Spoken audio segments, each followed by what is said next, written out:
24 तारीख को श्रावण का आखिरी सोमवार है। आप सभी को श्रावण के विरामी सोमवार की बहुत बहुत बधाइयाँ।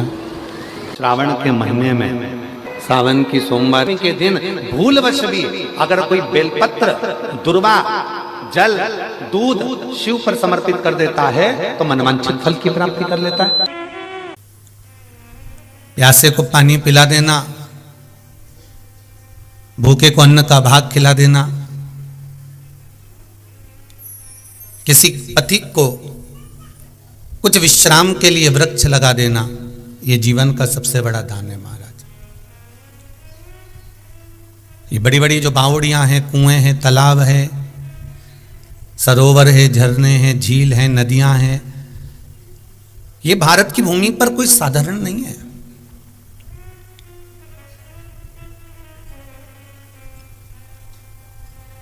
जहां जहां भगवान विराजमान है वहां वहां पर कुछ ना कुछ कुआं होगा, बावड़ी होगी, तालाब होगा, नदी होगी, सरोवर होगा, कुंड होगा, कुछ झीलें होंगी, कुछ नदियां होंगी। इन नदियों का, इन तालाब का, इन बावड़ियों का, इन कुंडों का बड़ा महत्व रहा है। पावन तीर्थों की धरा पर अपन जा जाकर दर्शन करते हैं। बद्रिकाश्रम में जाकर देखे तो सुंदर प्राप्त कुंड वगैरह का स्मरण करेंगे, गर्म पानी के कुंड हैं। यमुनोत्री में जाकर दर्शन करेंगे तो गर्म पानी के कुंड मिलेंगे। आप ऐसी ऐसी भूमि, हमारे यहाँ भारत की भूमि की धरा पर आप जा जाकर अगर दर्शन करें तो एक एक कुंडों का स्मरण, वहां पर हमें उस कुंड के जल का क्या महत्व है, उस बावड़ी के जल का क्या महत्व है, उस सरोवर के जल का क्या महत्व है। क्यों कैलाश मानसरोवर में कैलाश पर्वत से भी ज्यादा मानसरोवर की झील का महत्व कहा जाता है।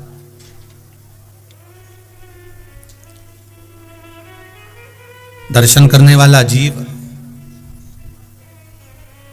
भगवान के मंदिर जाने वाला जीव, जो परमात्मा के दरवाजे पर भगवान के मंदिर में जाते हैं, दर्शन करते हैं, तो मंदिर में दर्शन करते समय ब्राह्मण देवता भी उनकी हाथ की अंजलि में चरणों तक दे देता है।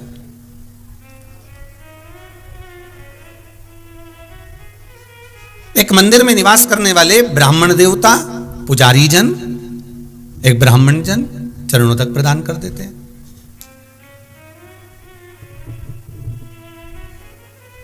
एक पुजारी जन चरणों तक दे देते हैं। महाराज जरा विचार करिएगा कि क्यों, और कहते भी हैं साथ में अकाल मृत्यु हरणम। आपकी अगर काल मंडरा रहा हो, रोग अगर सता रहा हो, बीमारियां अगर ग्रसित कर रही हो, तो आप मंदिर में जाकर जो चरणोदक लेते हो, जो चरणामृत लेते हो, मंदिर में जाकर जो चरणोदक ग्रहण करते हो, वो हमारी व्याधियों को, हमारे दुख को, हमारी अकाल मृत्यु का वो हरण कर लेता है। किसी भी मंदिर में गए आप, ब्राह्मण जन मिले, आपको तुलसी का दल दिया उन्होंने और आपको चरणोदक दिया। उस जल की महत्वता को हमें जानना है। इस मकर संक्रांति पर कोरोना महामारी के चलते आप लोगों से बस निवेदन इतना है कि अपने घर में रहकर कथा सुनिएगा, कुबेरेश्वर धाम में नहीं आइएगा। भिलाई की कथा में भी आप लोगों को कहा है कि अपने घर में रहकर सुनो 1 बजे से 4 बजे तक कथा, और कुबेरेश्वर धाम में आप मत आइए अभी, क्योंकि कोरोना महामारी में आपकी सुरक्षा ही सर्वाधिक प्रिय है। वो तुलसी बाबा का एक सुंदर चरित्र है ना, कि तुलसी बाबा जा रहे, एक चौपाई लिख रहे थे, सिया राम मैं सब जग जानी, करो प्रणाम जोर जुग पानी। तुलसी बाबा ने लिखा कि सारा संसार सिया राम में है, सारा संसार में राम समाया है, संपूर्ण विश्व में, संपूर्ण ब्रह्मांड में, जल चल, थल चल, वायु चल, जो भी है सब में राम समाया है। तुलसीदास जी ने लिख दिया, ये तुलसी बाबा ने लिखा, उन्होंने लिख दिया। अब तुलसीदास जी जब उठकर चले, तुलसीदास जी जब उठकर जाने लगे तो एक बच्चा दौड़ कर आया, और दौड़ कर आकर बोलता, काका आगे मत जाना, एक बेल आ रहा है लाल, वो तुम्हें मार देगा। काका ने कहा भी मैंने चौपाई लिखी है कि सिया राम मैं सब जगह जानी, सब में राम समाया है, तो मुझे कैसे मार सकता है? उसमें भी तो राम होगा, उसमें भी तो परमात्मा होगा,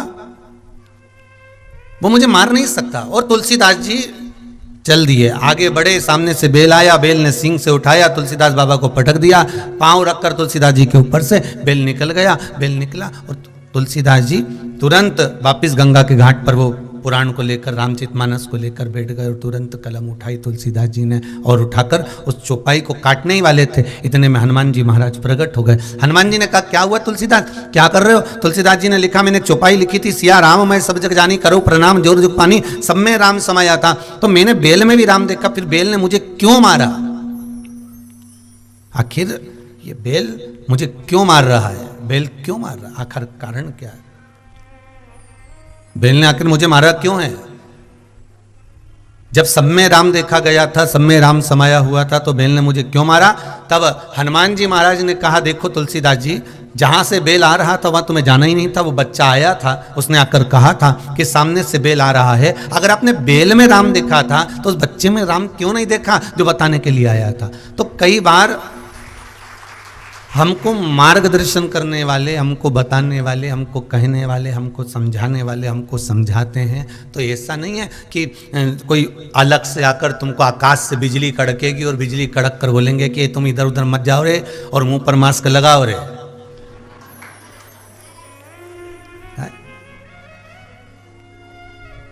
ये आकाशवाणी पहले होती थी कंस के समय पे, हुई थी कि नहीं हुई थी? कि देवकी का अष्टम पुत्र तेरी मृत्यु का कारण है। आज के जमाने में आकाशवाणी की जरूरत नहीं पड़ती, दूरदर्शन टीवियों पर, मोबाइल पर सारी आकाशवाणी अपने आप हो जाती है। घर से मत निकलना, कोरोना ही तेरी मृत्यु का कारण है। भगवान ने बंसी हाथ में रखी थी, तुम मास्क मुंह पे रख लो, मास्क रखिए अपने मुख पर। भगवान भी सबसे दूरी बनाकर वन में जाकर, बड़े भगवान ब्रज गोपियों के साथ में नित्य नूतन वन में विचरण कर कर लीला करते थे। आप भी भगवान की कृपा से एकांत में बैठकर भगवत भजन करो, घर में रहकर स्मरण करो, यहां मत पहुंचो, आप तो भजन करो।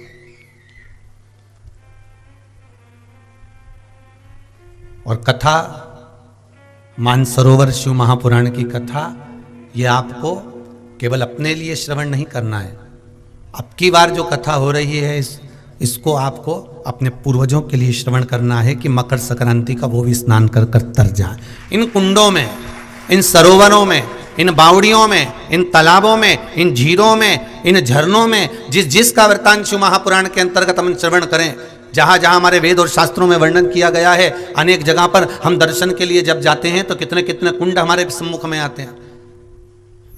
आप केवल गोवर्धन नाथ जी की 7 कोस की 21 किलोमीटर की परिक्रमा करने जाओ तो वहीं पर उद्धव कुंड आ जाता है, वहीं पर राधा कृष्ण कुंड आ जाता है, वहीं पर सुंदर कुसुम सरोवर आ जाता है, सुंदर मानसी गंगा आ जाती है।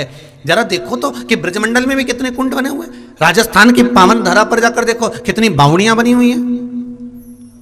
तीर्थों में जाकर देखिए कितने कितने सरोवर बने हुए, कितने कितने कुंड बने हुए।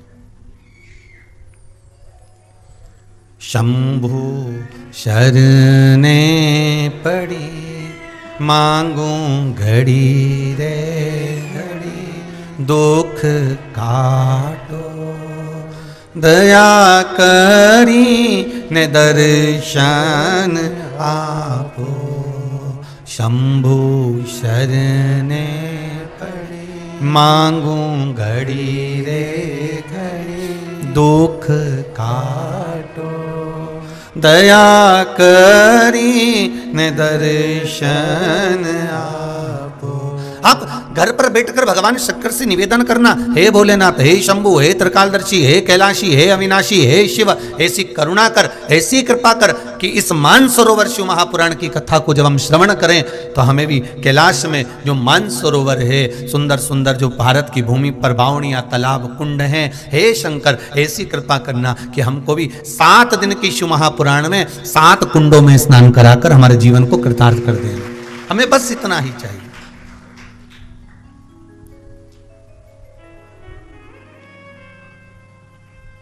हम तेरी भक्ति में डूबे रहे, हम तेरे भजन में स्मरण में डूबे रहें। हम तो फिर कहेंगे ये मंगल परिवार, गुप्ता परिवार, शर्मा परिवार बड़े बड़े साधुवाद के पात्र हैं साहब। बड़ी बड़ी कृपा बाबा ने करी होगी, भोलेनाथ जी ने दया करी होगी। तो ये पावन शिव महापुराण की कथा आप जनमानस को आस्था चैनल के माध्यम से, फेसबुक यूट्यूब के माध्यम से पूरा विश्व इस पावन कथा को देश और विदेश में बैठकर श्रवण कर रहे हैं। ये बाबा की कृपा है, करुणा है।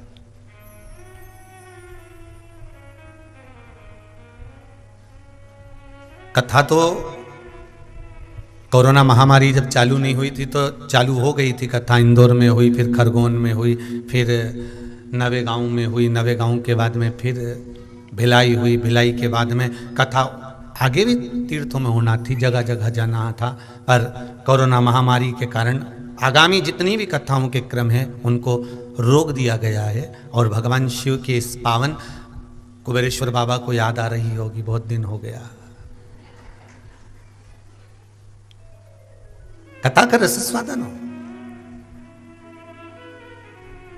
शिव स्मरण करो। और कितना सुंदर दिन है कथा शुरू होने का। सोमवार की अष्टमी, बहुत सुंदर दिवस है। बहुत बहुत बधाइयां महाराज। सोमवार की अष्टमी का मतलब आपको इंदौर की कथा में बताया था, जिस दिन शंकर और पार्वती के मिलन का दिवस हो।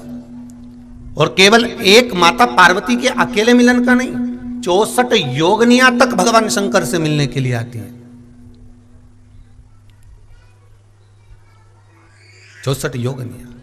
कहते हैं भगवान के जितने जितने विवाह हुए थे ना, उमा से, सती से, कात्यायनी, कुष्मांडा, चंद्रघंटा, स्कंदा, ये जितने जितने जितने भगवान के विवाह हुए थे, अनेक अनेक उमा आदि का जितनी भी भगवान की जो मंगल विवाह हुए थे, सारी माता पार्वती के जितने अंश हुए हैं, माता पार्वती के जितने स्वरूप हुए हैं, ये सारे स्वरूप, सारे अंश माता पार्वती के। ये सोमवार की अष्टमी के दिन भगवान शंकर के मंदिर में आकर शिव जी के सम्मुख में बैठकर उस जलाधारी के नजदीक में, जहां शंकर जी का शिवलिंग होता है, उस जलाधारी के पास में उस दिन केवल पार्वती जी का हस्त कमल नहीं होता, स्वयं मां जगतजननी अपने कामन रूप में 64 योगनियां और शक्तियां सारी की सारी आकर उस जलाधारी के पास में विराजमान हो जाती हैं। और शंकर जी पे जो जल चढ़ता है वो देवियां ग्रहण कर कर शिव को अपना आनंद सुख प्रदान करती हैं। इसलिए कहते हैं सोमवार की अष्टमी का महत्व बड़ा है, बहुत प्रबल। अभी 2 पड़ गई हैं, अब बैसाख और ज्येष्ठ में पड़ेगी सोमवार की अष्टमी। उसके बाद में फिर एक और पड़ेगी, अश्विन के जो नवरात्रे आएंगे, जो शरदीय नवरात्रे आएंगे, उस शरदीय नवरात्रे के समय पर फिर सोमवार की अष्टमी एक पड़ेगी। बाबा की कृपा है, शिव की कृपा से, भगवान शंकर की कृपा से ही सब कुछ आनंद में हो।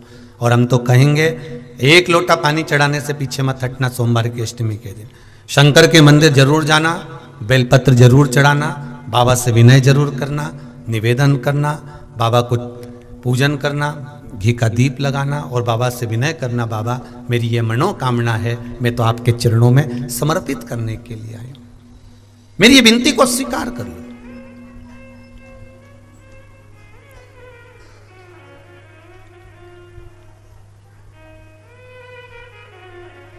तेरे दरबार की बाबा निराली शान देखी है, तेरे दरबार की बाबा निराली शान देखी है। तुझे देते नहीं देखा पर झोली भरी देखी। बाबा कभी मैंने आपको देते हुए नहीं देखा, पर तेरा भजन करने वाला, तेरा स्मरण करने वाला, तेरा कीर्तन करने वाला, तेरा मंत्र जाप करने वाला, तेरा नाम जाप करने वाला, तेरी भक्ति में डूबने वाला कभी खाली तो नहीं रह सकता, कभी खाली नहीं रहेगा।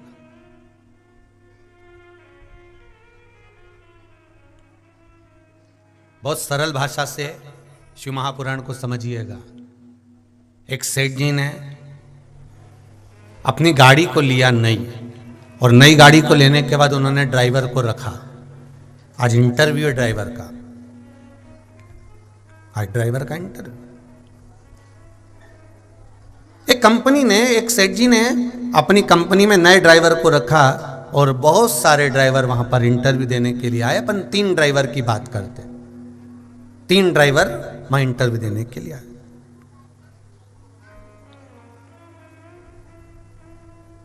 पहला ड्राइवर आया, सेठ जी ने उसका इंटरव्यू लिया और पूछा तुम्हारा नाम क्या है? नाम बताया उसका। पिता का नाम क्या है? ये नाम बताया। फिर सेठ जी ने पूछा तुम गाड़ी चला लेते हो? जी। अच्छा, कुछ क्वालिटी है तुम में? हाँ। क्या क्वालिटी है? मैं भीड़ में भी 100 की स्पीड में गाड़ी चलाता हूं।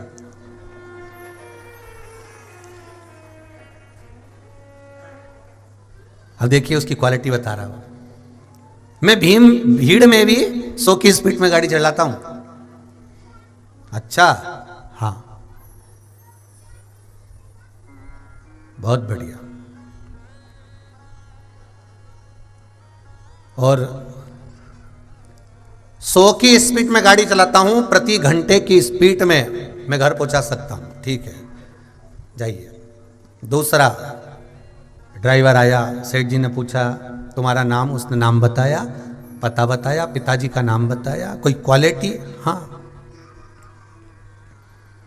मैं 16 फीट चौड़े गड्ढे को लांघ सकता हूं। 16 फीट गड्ढे को मैं गाड़ी के माध्यम से छलांग लगा सकता हूं। 16 फीट खड्डे को मैं कूद सकता हूं, मैं गाड़ी कूदा सकता हूं। ठीक है। अब तीसरे को बुलाया, उससे पूछा तुम्हारी क्वालिटी क्या है? मैं 40 की स्पीड में गाड़ी चलाता हूं, अपने परिवार को भी सेफ रखता हूं और जो मेरे साथ बैठा होता है उसके परिवार को भी सेफ रखता हूं और गाड़ी को भी मैं सेफ रखता हूं। मैं गाड़ी को भी सेफ रख रहा हूं। अब मैंने गाड़ी को भी सेफ रखा, जिसकी गाड़ी थी जो जा रहा था मेरे साथ में उनको भी सेफ रखा और मैंने अपने परिवार को भी सेफ रखा 40 की स्पीड में चलाकर। मेरा ओघड़दानी मेरे शंकर की कथा कहती है, बहुत सारे लोग आपको संसार में मिलेंगे, कोई कहेगा मेरे पास बैठ जा, मैं तुझको ऐसा चीज दे देता हूं कि तू 1 मिनट में करोड़पति बन जाएगा। ये 100 की स्पीड वाले हैं।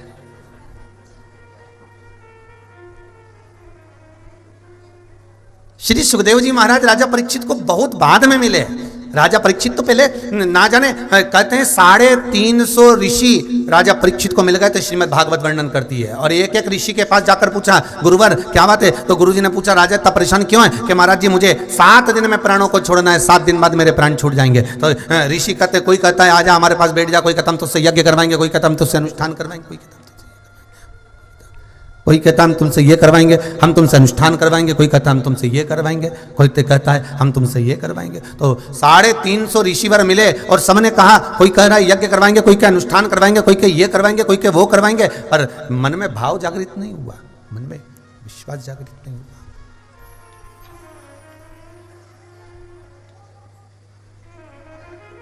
और जब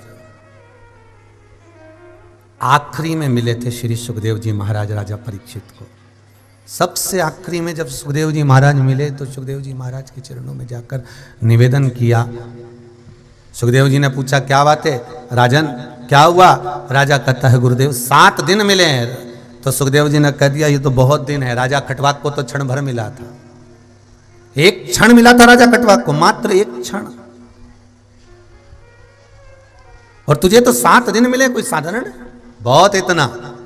और सुखदेव जी महाराज ने अपने चरणों में राजा परीक्षित को बिठा लिया था, अपने चरणारविंद में राजा परीक्षित को बिठाकर जो श्रीमद् भागवत कथा श्रवण कराना प्रारंभ करी और राजा सुनते रहे, आनंद लेते रहे, अपने जीवन को सार्थक बनाते रहे। तो 100 की स्पीड वाला मिलता है, जैसे राजा परीक्षित को मिले थे बहुत सारे। ये 40 की स्पीड वाले तो राजा परीक्षित को आखिरी में मिले श्री सुखदेव जी महाराज। श्री सुखदेव जी महाराज जब मिले तो ये तो आखिरी में मिले, बाद में मिले हैं, जिन्होंने कहा कि तू घबरा मती, तो इधर उधर भटक मती, तू मेरे पास बैठ, भगवान का भजन कर, श्रीमद् भागवत कथा सुन। उसी तरह एक मिलेगा आपको, वो कहेगा कि मैं तुम्हारे लिए ये कर देता हूँ, अभी हाल तुम्हारे यहाँ बरकत हो जाएगी, अभी हाल तुम्हारे यहाँ लक्ष्मी आ जाएगी, ले मैं तुमको ये दे देता हूँ, तुम्हारे यहाँ ये हो जाएगा, तो वो 100 की स्पीड वाला है। और एक मिलेगा कि मैं 16 फीट गहरे खड्डे को मैं गाड़ी से लांग सकता हूँ, ऐसा भी मिलेगा कि मैं तुमको कुछ ही समय में बिल्कुल ऊपर की ओर बढ़ा दूंगा। लाओ जरा 50,000 रुपये जमा करो, 51,000 इधर दो ना, 21,000 इधर दो ना, 31,000 इधर दो, मैं तुम्हारे लिए ये करूंगा, मैं तुम्हारे लिए वो करूंगा, मैं तुम्हारे लिए अनुष्ठान करूंगा, मैं तुम्हारे, तो ये खड्डा कूदने वाले हैं। पर सेठ जैसी चतुरता रखना, कंपनी जैसी चतुरता रखना। उसने कहा नहीं, एक और आया और उसने कहा मैं 40 की स्पीड में चलता हूं, अपने आप को भी सेफ रखता हूं, मेरे परिवार को भी सेफ रखता हूं और सामने वाले के परिवार को भी सेफ रखता हूं, और जिस गाड़ी को मैं चला रहा होता हूं, जिस गाड़ी को मैं लेकर जा रहा होता हूं, उस गाड़ी को भी मैं काम नहीं निकालने देता, वो गाड़ी भी मैं सेफ रखता हूं। मतलब समझ जाओ कि हमें अपनी जिंदगी भी संवारना है, परिवार को भी संवारना है, हमारे कुटुंब को भी संवारना है, और आखिरी में ये जो आत्मा है ना, इसको परमात्मा से मिला देना है। यही 40 की स्पीड है, आखिरी में उस परमात्मा से मिला, अंतिम बिंदु वो परमात्मा है।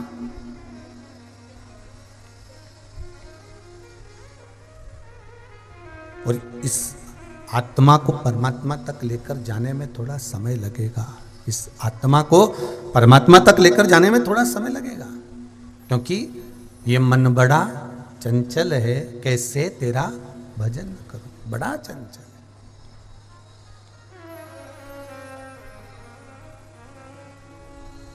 इसको वहां तक लेकर जाने में थोड़ा समय लग सकता है, इसको वहां तक लेकर जाने में थोड़ा समय लग जाएगा। महाराज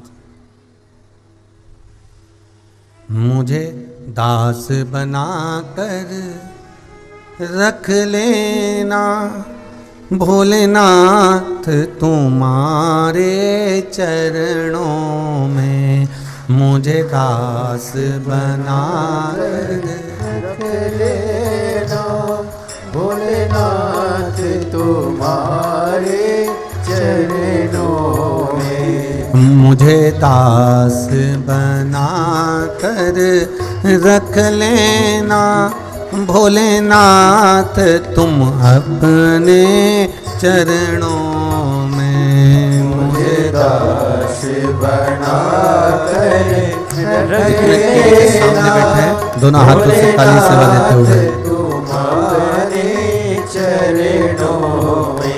मुझे दास बना कर रख लेना भोलेनाथ तुम अपने चरणों में, मुझे दास बना कर रख लेना भोलेनाथ तुम्हारे चरणों में, भोलेनाथ तुम अपने चरणों में, भोलेनाथ तुम्हारे चरणों में, भोलेनाथ तुम अपने चरणों में, भोलेनाथ तुम्हारे चरणों में, भोलेनाथ तुम अपने चरणों में, भोलेनाथ तुम्हारे चरणों में, मुझे दास बना कर रख लेना भोलेनाथ तुम अपने चरणों में, मुझे दास बना कर रख लेना भोलेनाथ तुम्हारे चरणों में, मुझे दास बना कर रख लेना भोलेनाथ तुम अपने चरणों में, मुझे दास बना कर रख लेना भोलेनाथ तुम्हारे चरणों में। जय हो।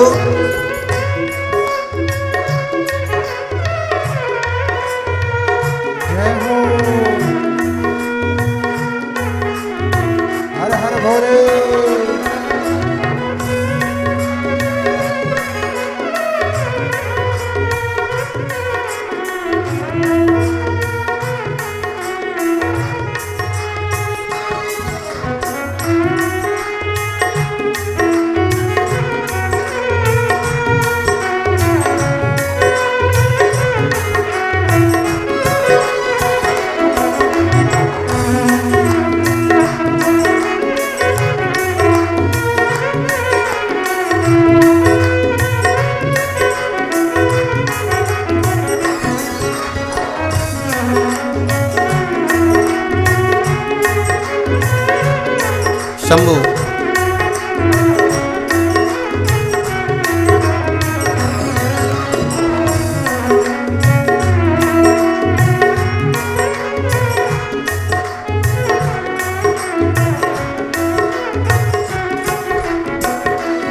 मैं भला बुरा हूँ तेरा हूँ, मैं भला बुरा हूँ तेरा हूँ, मैं भला बुरा हूँ तेरा हूँ, मैं भला बुरा हूँ तेरा हूँ। तेरे द्वार पे डाला डेरा हूँ, तेरे द्वार पे डाला डेरा हूँ, तेरे द्वार पे डाला डेरा हूँ, तेरे द्वार पे डाला डेरा हूँ। मुझे चाकर जान के रख लेना, मुझे दास बना कर रख लेना,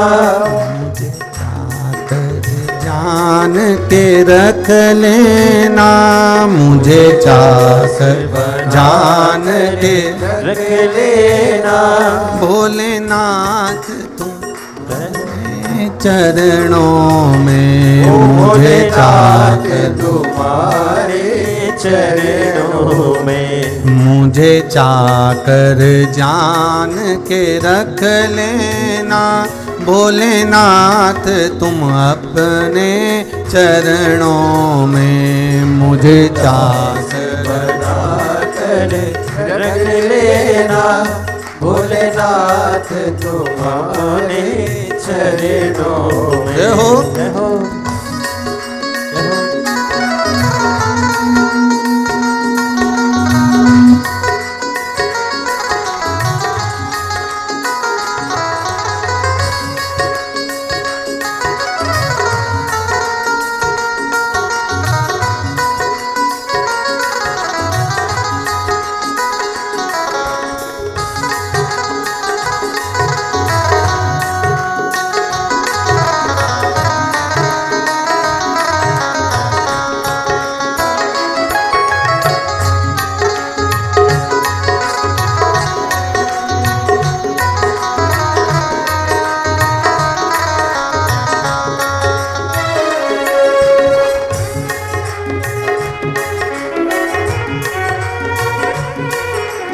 हे शंभु, हे कृपादर्शी, हे कैलाशी, हे अविनाशी, हे शंकर, हे करुणा सागर, हे भोलेनाथ।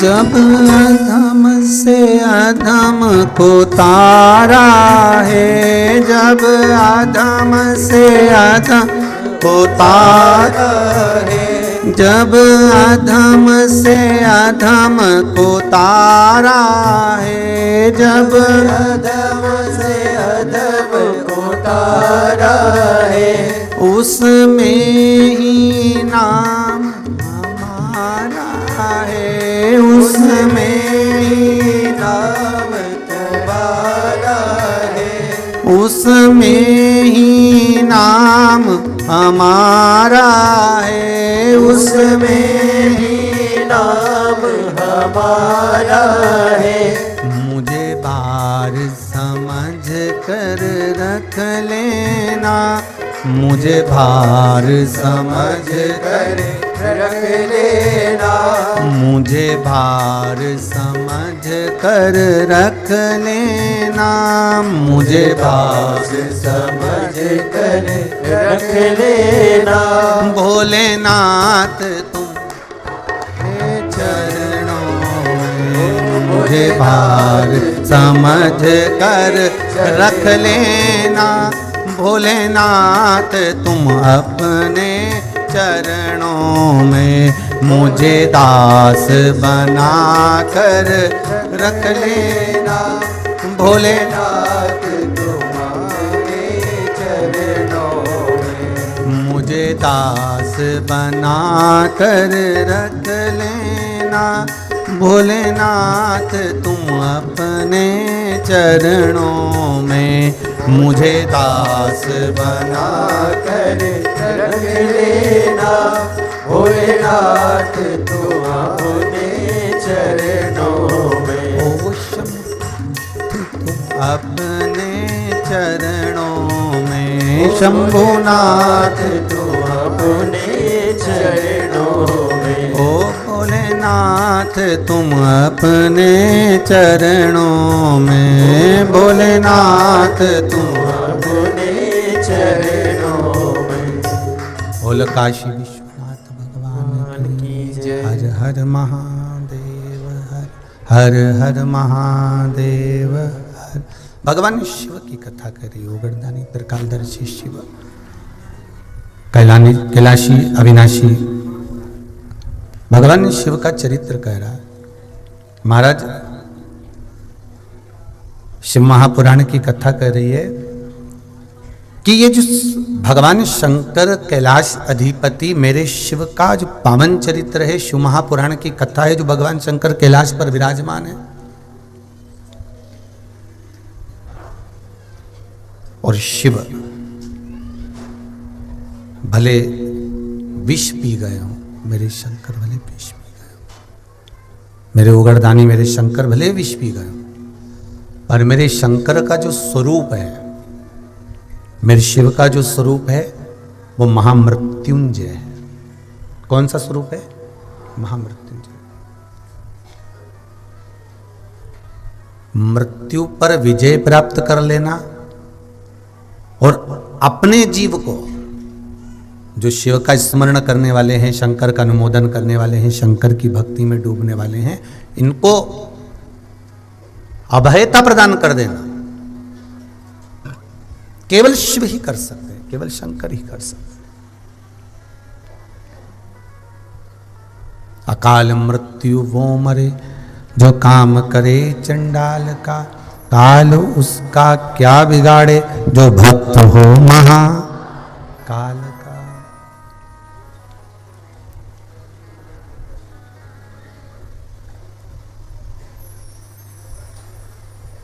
एक स्थान काशी में जहां पर महामृत्युंजय शिव भी हैं और मेरे महाकाल बाबा भी हैं।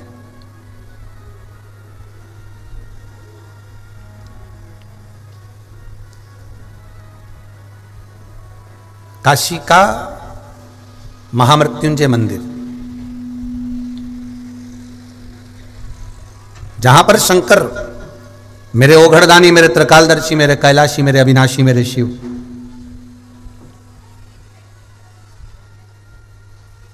महामृत्युंजय के रूप में विराजमान।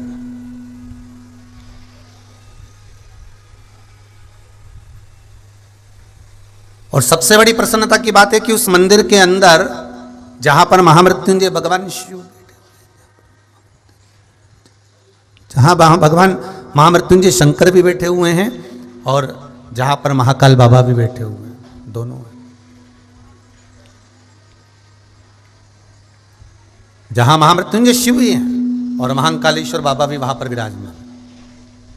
आप लोगों को ज्ञात होगा, जितने लोग शिव महापुराण की कथा को श्रवण कर रहे हैं आस्था चैनल के माध्यम से, फेसबुक यूट्यूब के माध्यम से जो लोग सुन रहे हैं, उनको ज्ञात होगा कि आपको कथा में पहले कहा है कि 84 महादेव उज्जैनी में विराज रहे हैं। महाकाल बाबा की धरा पर 84 महादेव विराजमान है।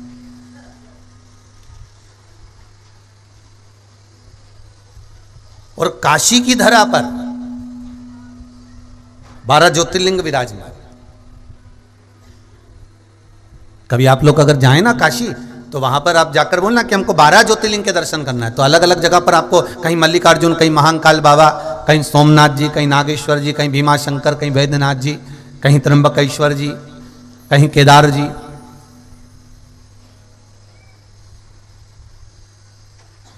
कहीं ओमकारेश्वर भगवान, आपको मत पूरी काशी में जैसे वर्णन करा कि उज्जैन की धरा पर 84 महादेव विराजमान है, उसी तरह काशी की धरा पर 12 ज्योतिर्लिंग विराजमान।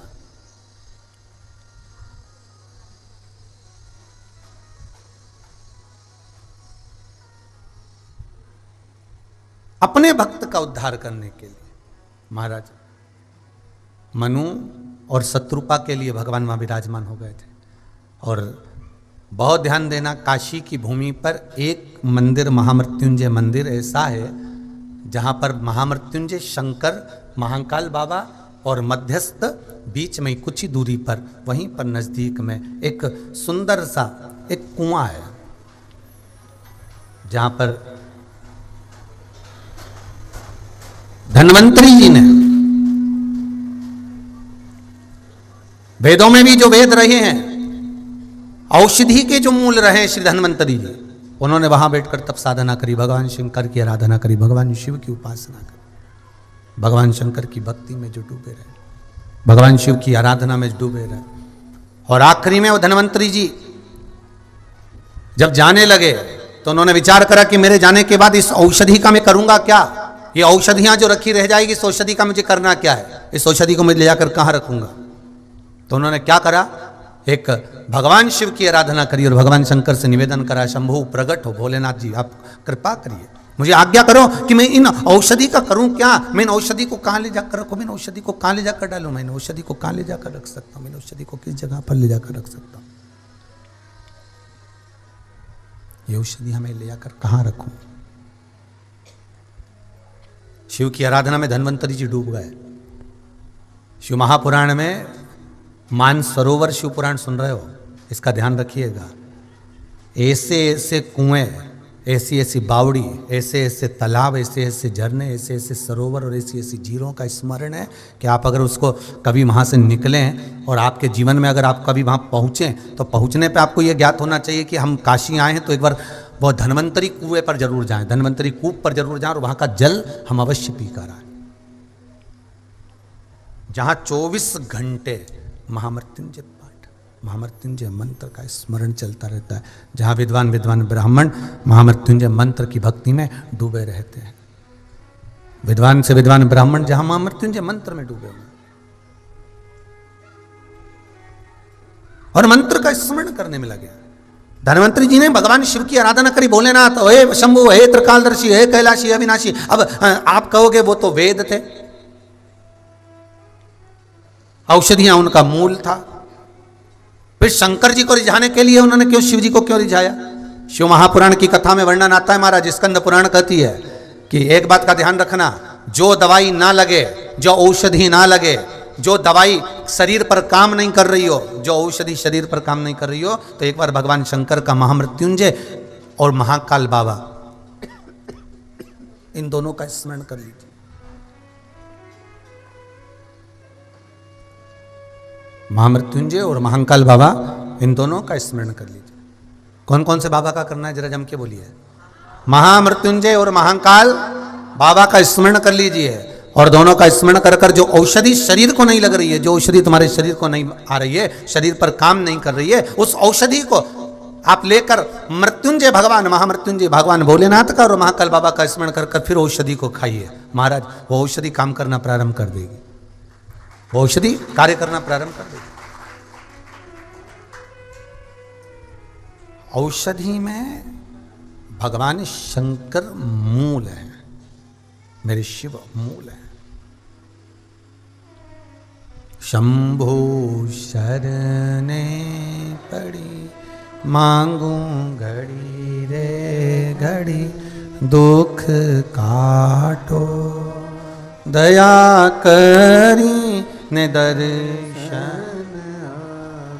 औषधि में शिव मूल है, औषधि में शंकर मूल है। महाराज धन्वंतरी जी ने भगवान शिव की आराधना करी, धन्वंतरी जी ने भगवान शंकर की आराधना करी। हे भोलेनाथ, हे त्रिकालदर्शी, हे कैलाशी, हे अविनाशी, हे शिव करुणा करिए बाबा, हे भोलेनाथ करुणा करो। तब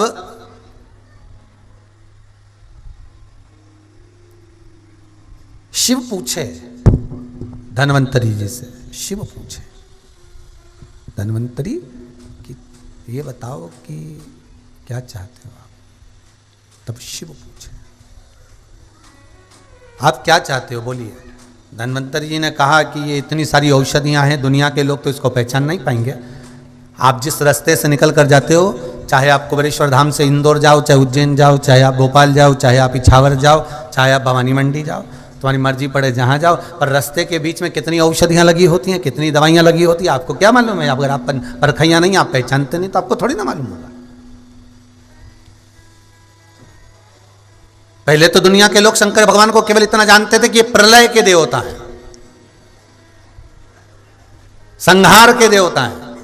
कथा में भी लोग बताते थे, कथाकार बोलते थे तो कहते थे भगवान विष्णु ने भगवान ब्रह्मा जी को सृष्टि की रचना का भार दिया। शंकर जी का एक काम था संहार करना। जब पृथ्वी का संहार करना हो, सबको नष्ट करना हो, तब शिव जी से कह दिया जाता था कि शंकर भगवान आप ये पूरी पृथ्वी को नष्ट कर दीजिए, पूरा संहार कर दीजिए। और शिव जी संहार कर, तो इनको संहार के देवता कहते थे। पर शिव महापुराण की कथा तो कुछ उल्टा ही कह रही है। शिव महापुराण की कथा तो कहती है संहार के देव होंगे वो देवताओं के लिए, पर यहां तो संग्रह के देवता हैं। संहार के कम, संग्रह के ज्यादा।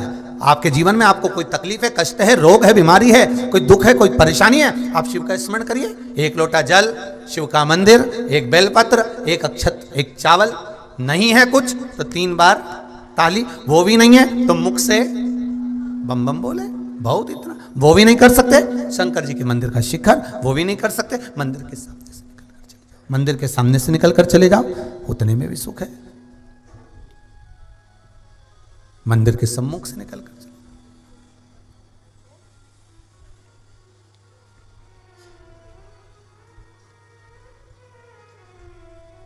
महाराज धन्वंतरी जी पूछ रहे हैं कि मेरी ये औषधियाँ, मेरी जो इतनी औषधि रखी हुई है, इतनी सारी औषधियाँ रखी हुई हैं, इन औषधियों का मैं करूं क्या। इन औषधियों का मुझे क्या करना है। तब भूत भावन भूतेश्वर ने, मेरे शंकर ने, मेरे महाकाल बाबा ने, मेरे महामृत्युंजय बाबा ने कह दिया एक कूप का निर्माण हम करते हैं, आप इसमें सारी औषधियाँ डाल दीजिए। जैसे मेरे भरत लाल जी ने, भरत भगवान ने, मेरे राम जी के छोटे भाई श्री भरत जी महाराज जितने सरयू सरोवर, जितने कुंड बावड़ी तालाब, सबका जल अपने राम जी महाराज के अभिषेक के लिए लेकर गए थे चित्रकूट में, और कहा था भैया मैं आपका अभिषेक करना चाहता हूं। भगवान ने मना कर दिया कि मेरा अभिषेक तो मेरे पिताजी ने कर दिया, मुझे वन जाना है और वन जाऊंगा, आप मुझे रोकिए नहीं।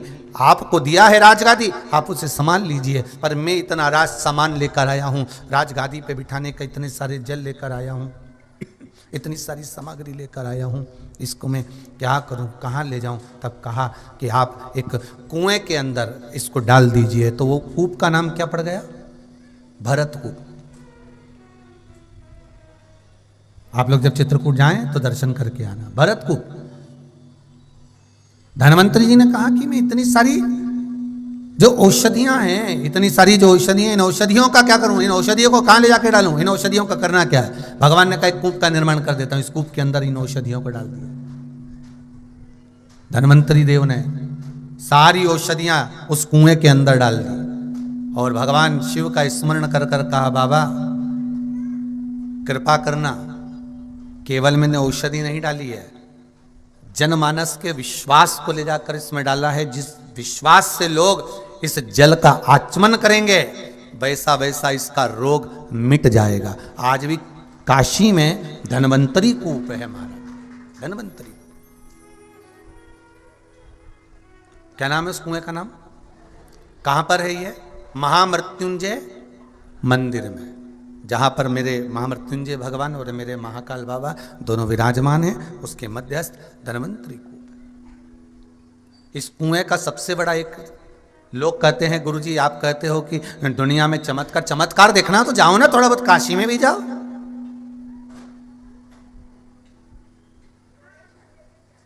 जाओ आप उज्जैनी भी जाओ, कभी मेरे केदारनाथ जी के पास में जाइए, वहां ओम कुंड का दर्शन करिए, काशी जाएं तो धन्वंतरी कूप का दर्शन करिए कि कुआं एक,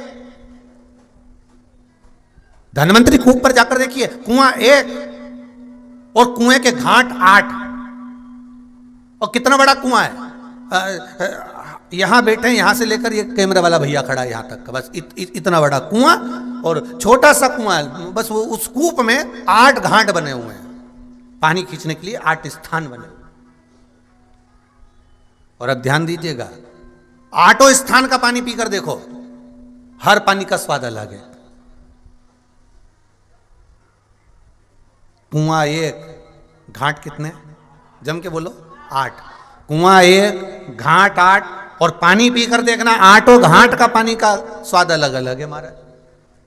अब पानी भी तो एक ही होगा उसके अंदर, जब कुआं एक है, बावड़ी एक है, और उस कुएं में पानी भी एक ही होगा। घाट 8 बनाने से क्या होगा, परंतु इस कुएं के इस घाट का पानी पियोगे तो इसका स्वाद अलग है। अगला वहीं पास में से आप बाल्टी खींचकर पियोगे, उसका स्वाद अलग है। फिर वहां का घाट का पियोगे, उसका स्वाद अलग है। 8 घाट बनाए हुए, तो कहा काय के लिए 8 घाट है? शंकर भगवान धन्वंतरी जी से कहे हैं, धन्वंतरी तुम वेद हो, तुमने सारी औषधियां इसमें डाल दी है।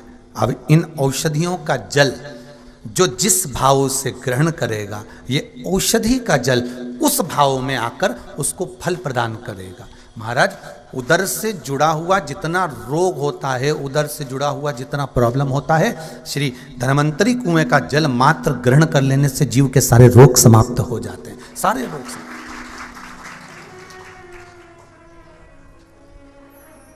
धन्वंतरी को शंभो शरणे पड़े, मांगू घड़ी रे घड़ी, दुख काटो दया करी ने दर्शन आपो। महाराज 8 घाट है, और कितना सुंदर वृतांत किया है महाराज। शिव महापुराण के शुरू में देवराज का चरित्र आता है, पहले भी आपने शिव पुराण में सुना होगा देवराज का चरित्र।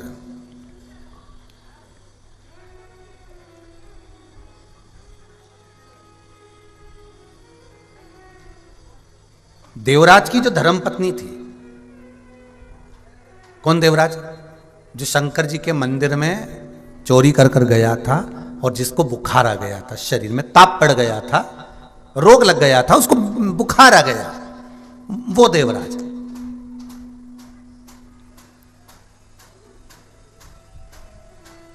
उसकी धर्मपत्नी शोभावती।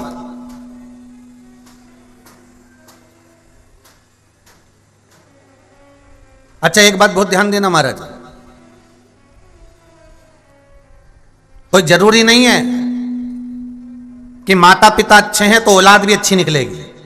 टीवी देख के बिगड़ गई हो तो कोई जरूरी थोड़ी ना कि माता पिता अच्छे हैं तो औलाद भी अच्छी निकलेगी। तो हो सकता है कि मां के गर्भ में जब बच्चा था और उसने नाटक देखा हो, फिल्म देखी हो, टीवी देखी हो, कोई मैगजीनें पढ़ी हो, आड़ा टेढ़ा कहीं दिन भर मोबाइल में गेम खेली हो, तो औलाद भी ऐसी पैदा हुई। औलाद कोई जरूरी है कि माता पिता अच्छे होंगे तो औलाद भी अच्छी पैदा होगी, और कोई ये जरूरी नहीं है कि माता पिता खराब हैं तो औलाद भी खराब होगी। अगर ऐसा होता तो हिरण्यकशिपु के घर में प्रहलाद पैदा नहीं होता।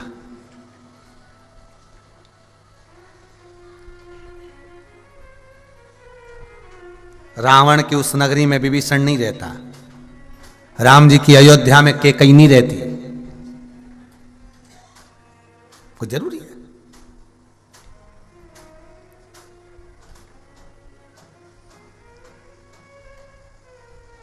ये जो देवराज नाम का ब्राह्मण है, शिव महापुराण की कथा कहती है, ये देवराज नाम का ब्राह्मण के जो माता पिता थे बड़े बड़े विद्वान थे। वो ऐसा नहीं कि इनमें विद्वत्ता नहीं थी, बड़े विद्वान, बड़े विद्वान। तो कहे गुरुजी बताओ माता पिता इतने अच्छे, कहते हैं देवराज की जो माता जी थी वो शंकर जी के मंदिर में जाए बगैर रहती नहीं थी। उसका नियम था शिव मंदिर में जाना, लोटा भर के पानी चढ़ाना। एक नियम देवराज की माता नित्य करती थी कि शिव मंदिर में जब जाती थी तो बेलपत्री के वृक्ष को जल से सींचन कर कर पहुंचती थी शंकर जी के मंदिर। जल से सींचन कर कर बेलपत्री के वृक्ष को सींच कर फिर भगवान शिव के मंदिर में जाती थी। हम कई बार आपसे कह चुके हैं अगर आप शंकर जी के मंदिर नहीं जा सकते, आप शिव के दरवाजे नहीं जा सकते, आप शंकर की चौखट पर नहीं जा सकते, तो अपने घर के पास में कोई पीपल का वृक्ष हो, कोई बेलपत्री का वृक्ष हो, कोई आंवले का वृक्ष हो, आपके घर के पास में कोई अच्छा फलदार वृक्ष हो या कोई पूजनीय वृक्ष हो, उसमें भी अगर आप जल चढ़ा रहे हैं तो उसका भी फल आपको प्राप्त होगा।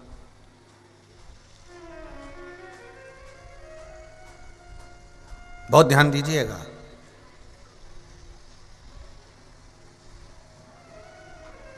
एक सेठ जी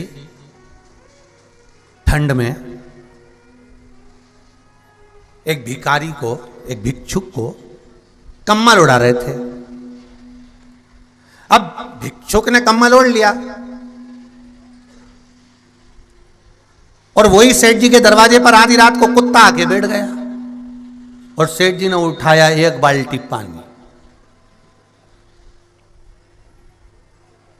और कुत्ते को 4 बार भगा चुके थे, वो भगे ही नहीं, तो उन्होंने बाल्टी उठाई और वो ओटला पे जो जहां कुत्ता बैठ रहा था पूरे ओटले को गीला कर दिया और कुत्ते को भी गीला कर दिया। अब बताओ ईमानदारी से, सत्य बोलना कि वो भिक्षुक को जो कम्बल दिया, वो कम्बल का पुण्य सेठ जी को मिलने वाला है क्या? नहीं, तुम बोलो तो, जितने लोग आस्था पर कथा सुन रहे हैं, जितने फेसबुक पर सुन रहे हैं, बड़े प्रेम से भाव से बोलो, उसका फल मिलने वाला है? नहीं। दुनिया के लोग क्या करते हैं, एक बार नवरात्रि में कन्या का भोज करवा देते हैं, एक बार भंडारा करवा देते हैं। जैसे भिखारी को मालूम है, भिक्षुक को मालूम है कि सेठ जी की यहां पर अमावस्या को भंडारा हुआ था, और भिक्षुक दूसरे दिन फिर कटोरा लेके बोल दिया, सेठ जी चल निकल यहां से, चल भाग यहां से। तो सेठ जी से कहा, गुरु जी हमने तो देखा था कि कल यहां पर भंडारा हो रहा था। तो सेठ जी बोले, क्या रोज का खैरात बट रही, चल निकल। वो तो एक दिन था अमावस्या का, पंडित जी बोले थे इसलिए बंटवा दिया, चलो निकलो यहां से बाहर जाओ। अब अमावस्या को नर्मदा जी नहा रहे, गंगा जी नहा रहे, पूर्णिमा को जाके नर्मदा गंगा सरयू सब नहा रहे, और क्या सोच रहे कि अब तो मेरा पाप कट गया, और घर पे जैसे ही आए फिर पाप में लग गए, फिर झूठ छल बेईमानी कपट प्रपंच, फिर वही क्रम लग गया। अब बोलो जी, गंगा नहाए का कोई फायदा हुआ है?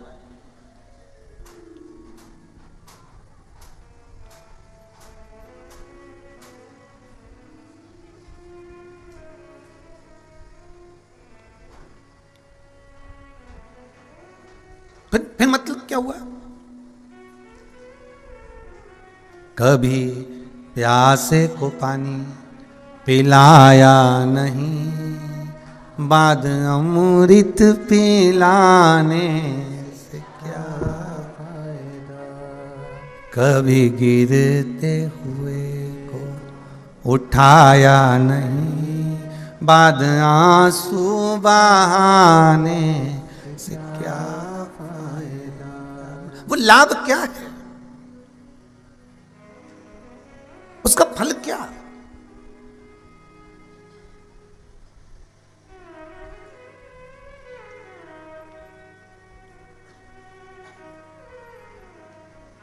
एक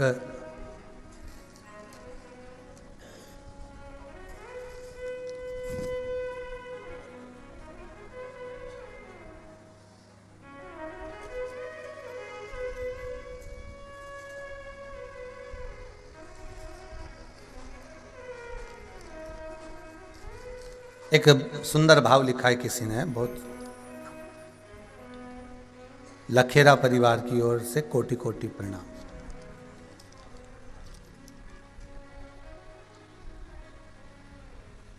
गुरुजी, मेरी नातिन बीमार हो गई थी। जीबीएस बच्चों का जो लकवा होता है वो उसको लग गया था, आईसीयू में भर्ती रही। पत्र में लिखा, वाणी चली गई, माइंड खराब हो गया, पैर शरीर हाथ सब बंद हो गया।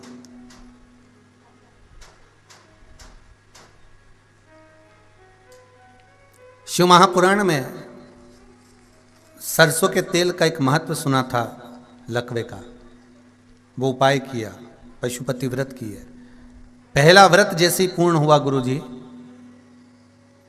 बच्ची ने बोलना प्रारंभ कर दिया, पत्र में लिखा। दूसरा व्रत हुआ, बेटी ने हाथ से काम करना प्रारंभ करा। और तीसरा व्रत हुआ तो बेटी खुद उठकर बैठ गई और चलना प्रारंभ कर दिया। ये पत्र है। शिव कृपा किसको कहते हैं? शंकर दया किसको कहते हैं?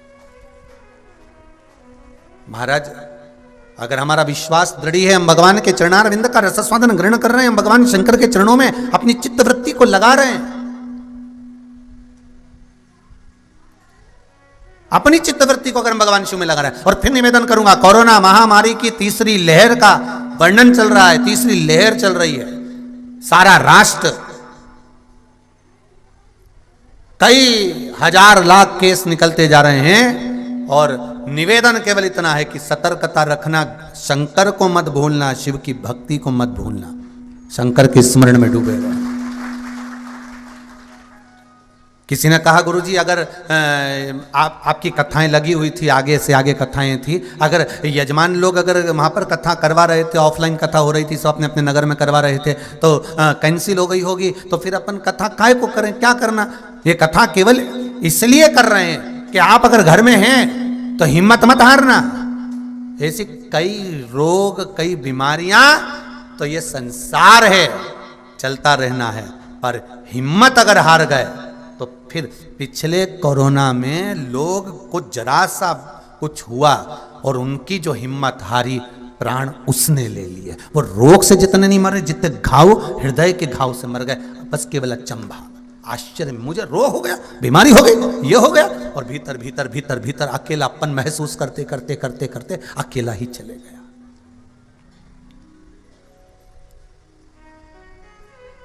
शिव स्मरण करो। शंकर भगवान ने मौका दिया है। हमारे पास तो केवल एक ही सीढ़ी है, वो है भगवान के चरणारविंद। श्री शिवाय नमस्तुभ्यम। बचने का एक उपाय, वैक्सीन लगवाओ, मुंह पर मास्क लगाओ, हाथ धोइए और घर में रहकर भगवान शंकर की कथा को श्रवण करिए। परमात्मा को तो जब अपना कोटा पूरा करना रहता है ना, कुर्सी भरना रहती है, तो उसके पास में तो बहुत सारे उपाय हैं। कोरोना जैसे ढेर सारे पड़े, वो तो कोई कुछ भी लेके घूम फिर के आ सकता है।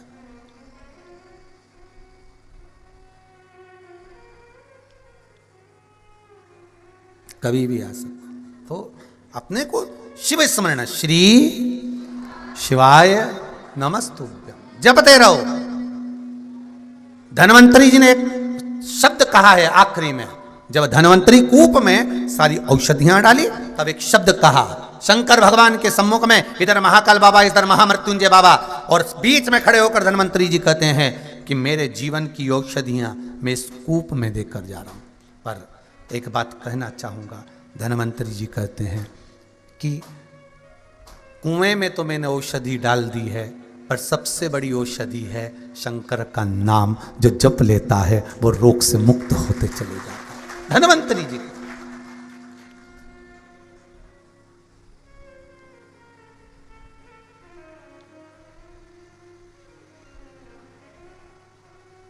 जप लो भगवान शिव का नाम, घर में बैठकर जपो, स्मरण करते जपो, चलते फिरते खाते पीते जो स्मरण में लगे हुए, श्री शिवाय नमस्तुभ्यम जपते रहो। भगवान शंकर का मूल मंत्र का स्मरण। हम तो कहते हैं कि भगवान को मालूम होगा कि कोरोना महामारी है, इसलिए अभी तक भागवत, रामायण, गीता सब चली, और इस कोरोना महामारी में शंकर का मूल मंत्र श्री शिवाय नमस्तुभ्यम चला। ये शिव ने दिया है आकर इस कोरोना महामारी में कि इसको जपो, इसको जपते रहो।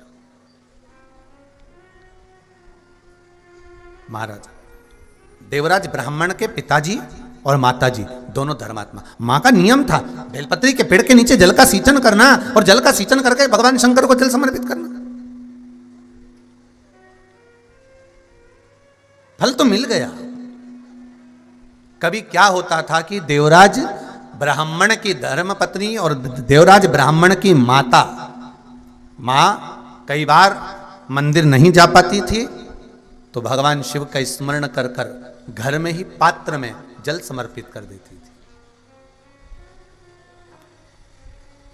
एक बात बहुत ध्यान दीजिएगा, पशुपति व्रत मंदिर में जाकर करो, मान लो शरीर में अगर कष्ट है, नहीं जा सकते, तो फिर घर में कर लो, परंतु पांचों व्रत एक ही जगह पर होना चाहिए। मंदिर का क्यों वर्णन करा गया? क्योंकि मंदिर का जो शिवलिंग होता है और मंदिर जो होता है उसका स्थान चेंज नहीं होता। और आप जो पूजन करते हो ना घर में, तो पाटे पे अपन ने भगवान शंकर को रखा या मंदिर के अंदर शंकर जी को रखा, तो रोज स्नान करने के बाद कभी शिव जी को यहाँ बिठा देते हो, कभी शंकर जी को यहाँ बिठा देते हो, ठाकुर जी को उठा के कभी ऊपर बिठा देते हो, कभी तुम नीचे बिठा देते हो, कभी ठाकुर जी को तुम गादी पे बिठा देते हो, कभी तुम सिंहासन पे बिठा देते हो, तुम्हारा मन पड़े तो कभी झूले में बिठा देते हो। तो भगवान तो वहाँ तो घूमता रहता है, क्योंकि भगवान का घर है, उनकी तो हवेली है, उनका घर, तो वहाँ तो घूमता रहे। पर मंदिर जो होता है, भगवान शंकर जिस मंदिर में विराजमान होते हैं उसको शिवालय कहते हैं। क्या कहते हैं उसको? शिवालय। स्कंद पुराण में कहा गया, मंदिर किसको कहा गया? जिसके अंदर मूर्तियां हो। जैसे राम जी की मूर्ति है तो राम मंदिर है, कृष्ण की मूर्ति है कृष्ण मंदिर है, देवी की मूर्ति है देवी मंदिर है, दत्त की मूर्ति है दत्त मंदिर है, शनि की मूर्ति है शनि मंदिर है, गुरु की मूर्ति है गुरु मंदिर है। पर जहां शंकर की अगर मूर्ति भी विराजमान है तो वो शंकर मंदिर है, पर जहां शंकर का शिवलिंग विराजमान है वो शिवालय है, वो मंदिर नहीं है, वो मंदिर नहीं कहलाएगा। आप कभी अगर कुबेरेश्वर धाम पर आए तो यहां पर कभी मत कहना कि यहां शंकर का मंदिर है, यहां तो आप कहना शिवालय है, कुबेरेश्वर धाम है, यहां शंकर का मंदिर नहीं है, यहां शिवालय है।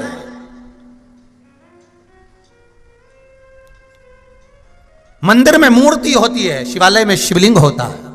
दोनों में क्या अंतर है? बोलते जाओ। एक फैमिली कोर्ट होती है अदालत में, एक सिविल कोर्ट होती है, ठीक है, एक हाई कोर्ट होती है, और एक, जम के बोलो जरा, सुप्रीम कोर्ट होती है। अब कौन सी कोर्ट सबसे ज्यादा प्रबल होती है? जम के बोलिए जरा। Supreme court. मंदिर में भगवान का दर्शन करिए, प्रणाम करिए, निवेदन करिए, श्रीफल चढ़ाओ, पूजन करो, सब मंदिर में जाओ, अर्चना करो, निवेदन करो, पर शिव मंदिर नहीं।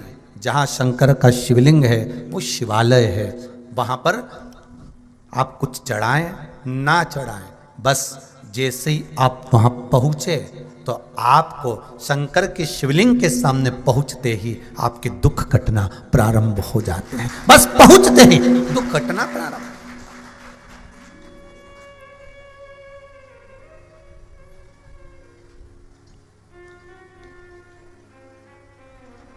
शंभो शरणे पड़ी मांगू घड़ी रे घड़ी, दुख काटो दया करी ने दर्शन आपो। मंदिर में मूर्ति होती है, शिवालय में शिवलिंग होता है, बस शिवालय के सम्मुख में शंकर के सामने, पहले भी कथा में कहा, जल नहीं चढ़ा सकते, बेलपत्री नहीं चढ़ा सकते, फूल नहीं चढ़ा सकते, उसके सामने से भी निकल गए तो दुख कट गया। मतलब शिवालय के सम्मुख में भगवान शंकर के शिवलिंग के सामने जब पहुंच गए तो तुम्हें कहने की जरूरत नहीं कि भोले बाबा मुझे ये दुख है, शंकर जी मुझे ये तकलीफ है, कभी कहना नहीं पड़ेगा। आप तो पहुंचे, निवेदन करा, फिर बस उसके दरवाजे पर पहुंचे और वो पहचान गया कि इसको कष्ट क्या है, इसको तकलीफ क्या है। गोदी में जो बच्चा होता है वो अपनी मम्मी से कहता है, मम्मी मेरा पेट दुख रहा है। छोटा सा बच्चा, 4 महीने का, 5 महीने का, 6 महीने का बच्चा, 2 महीने का बच्चा बोलता है मेरा पेट दुख रहा है, रोता है, और मां समझ जाती है इसको तकलीफ क्या है। क्यों? वो डॉक्टर जानता है कि बच्चा क्या कह रहा है। जिस डॉक्टर को तुम दिखाने लगा छोटे से बच्चे को, वो जानता है कि इसको क्या चाहिए।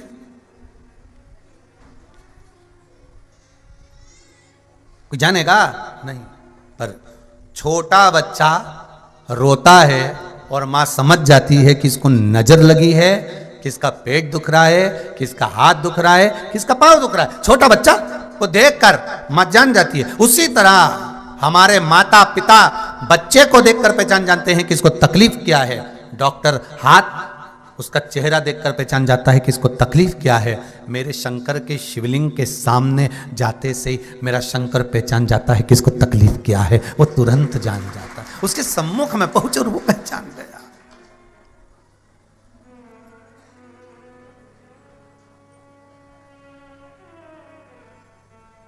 वो पहचान गया।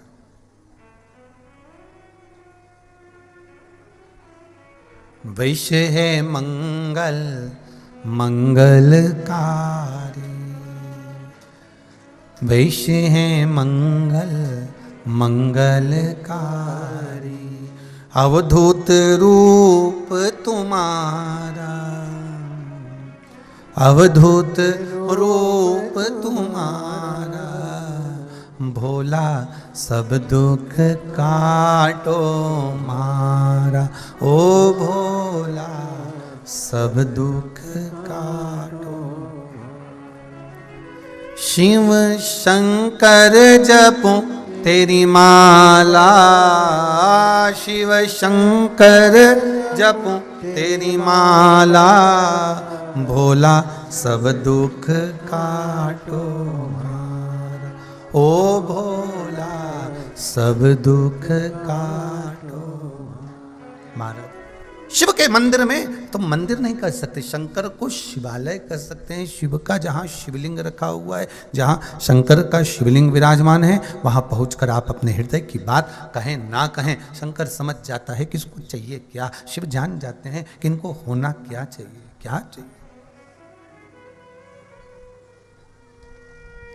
तो आप शिव के मंदिर जब भी जाएं तो क्या कहेंगे? मंदिर नहीं, क्या है? शिवालय। एक सुंदर भाव हमारे शैलेंद्र जी कहते हैं ना, मन मेरा मंदिर शिव मेरी पूजा, शिव से बड़ा नहीं कोई दूजा। कौन है?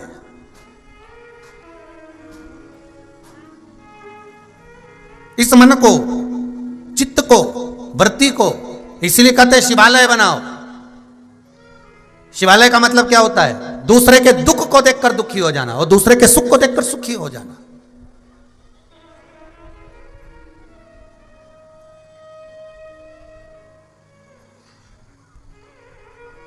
कल किसी एक माता जी से मिलना हुआ था, शायद गई होंगी कि हैं, आगरा से आई थी। तो कहे, आगरा के पास कहीं मेरठ ठेरठ कहीं से आए होंगे। तो कह रहे थे गुरुजी बेटे को बहुत तकलीफ थी, आगरा का इलाज चल रहा था, दवाइयाँ चल रही थी, सब कुछ था, खूब पैसा लगा। आखिरी में हम जब परेशान हो गए तब शिव महापुराण की कथा टीवी पर सुनी और फिर बेटे से कहा कि तू एक बार एक काम कर, तू जा और शिव महापुराण की कथा में पहुँच कुबेरेश्वर।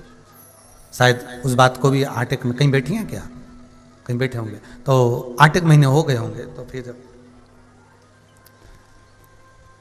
बाद में जब कुबेरेश्वर धाम से बालक कथा श्रवण करे, फिर गए, बाबा पर विश्वास करा, शिव की भक्ति में लगे।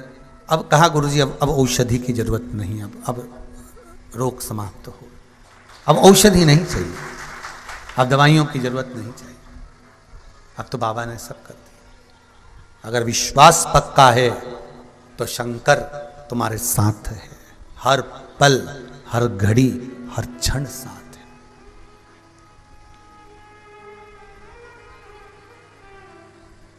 एक किसी ने लिखा है,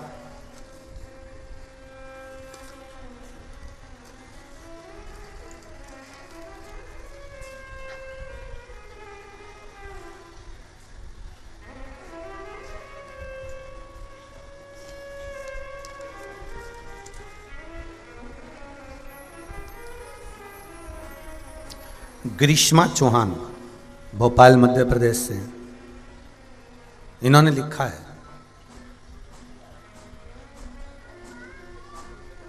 मेरे छोटे भाई की नौकरी नहीं थी, बैठी होंगी कहीं, ध्यान में होगा, और कई सालों से वो प्रयास कर रहा था।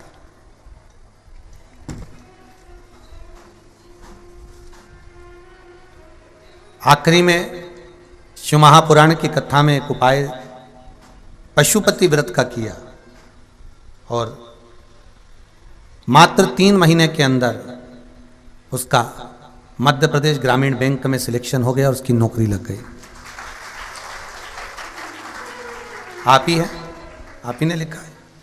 बधाई हो आपको बहुत बहुत, बाबा की कृपा। बैठ जाइए, बैठिए। श्री शिवाय नमस्ते।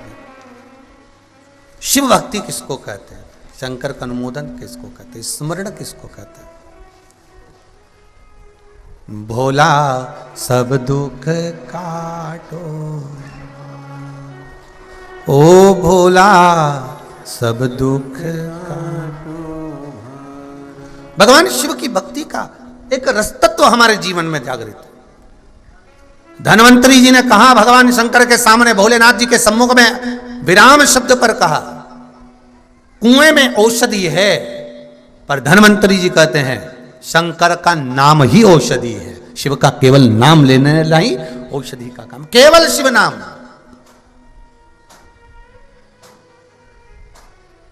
केवल शिव नाम। इसीलिए कहते होंगे ऐसी सुभाना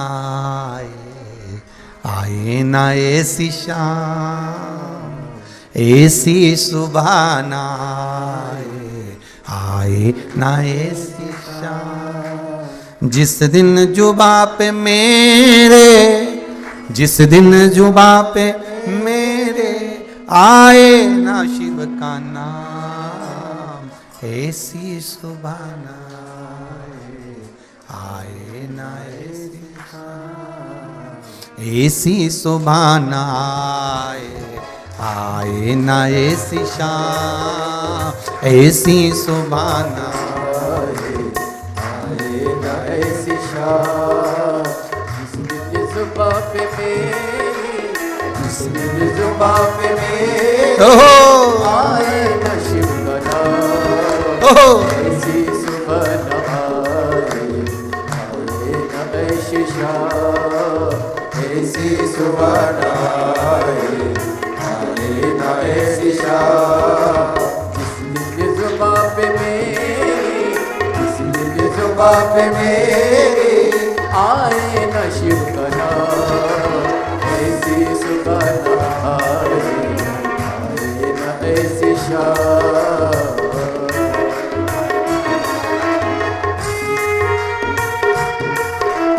जय हो, हर हर भोले।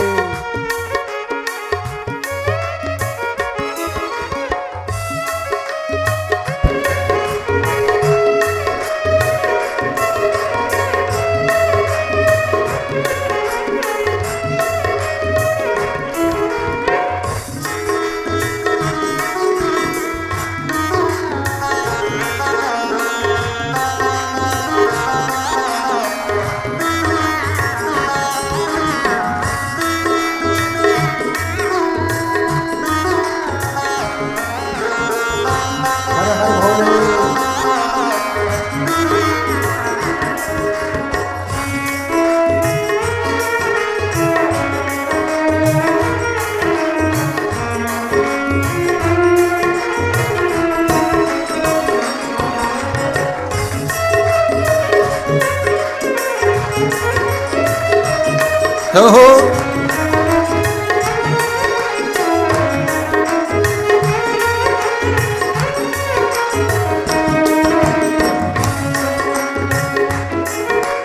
मन मंदिर में वास तेरा, तेरी छवि बसाए।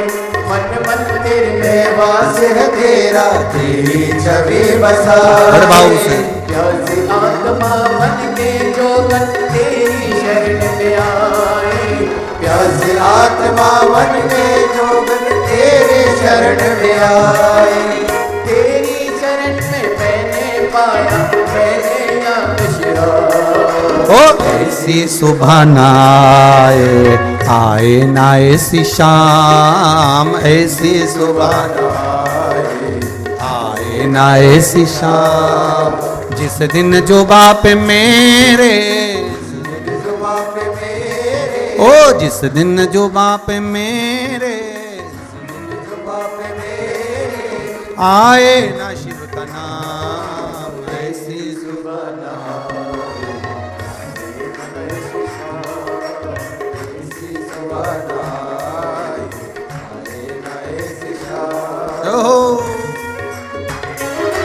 तेरी खोज में ना जाने कितने युग मेरे बीते, तेरी खोज में ना जाने कितने युग मेरे बीते। अंत में काम क्रोध मत हारे, हे बोले तुम जीते। अंत में काम क्रोध मत हारे, हे बोले तुम जीते। मुक्ति किया तूने प्रभु मुझको लाख लाख प्रणाम। ओ ऐसी सुबह न आए, आए ना ऐसी शाम, ऐसी सुबह न आए, आए ना ऐसी शाम। जिस दिन जो बाप मेरे, जिस दिन जो बाप मेरे, ओ जिस दिन जो बाप मेरे, जिस दिन जो बाप मेरे, ओ आए ना शिव का नाम, ऐसी सुबह न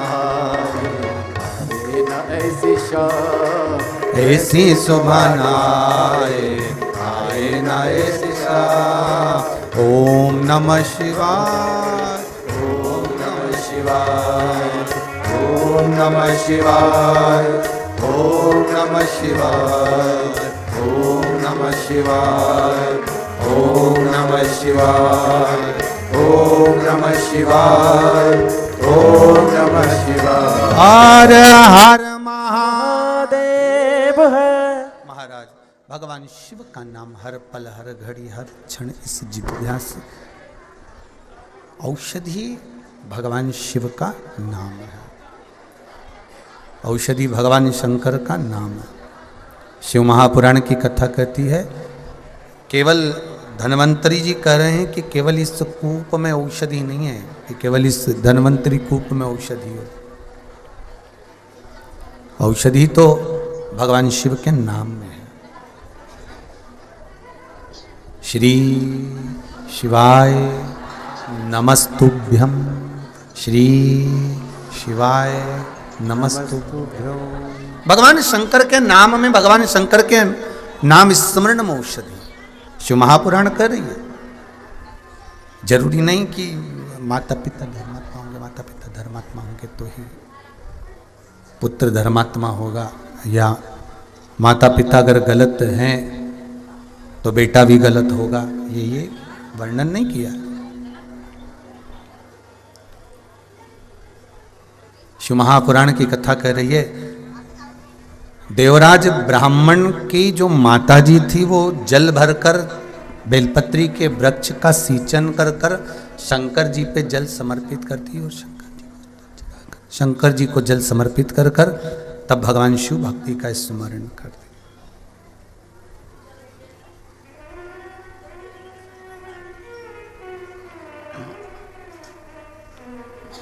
भगवान शिव की भक्ति।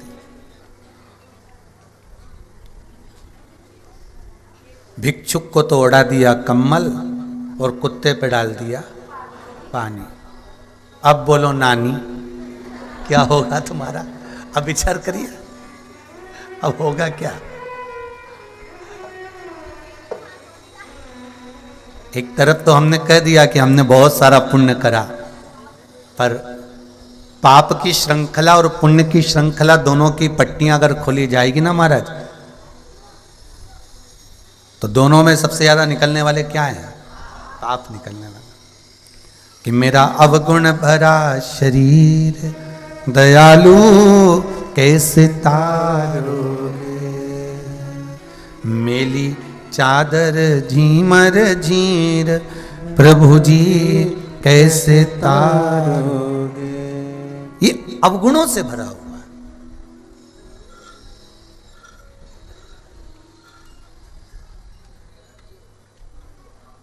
मत देओ किसी को एक कम्मल, मत दो, पर निवेदन इतना सा है कि किसी का कम्मल भी मत छुड़ाओ, मत दो आप किसी को।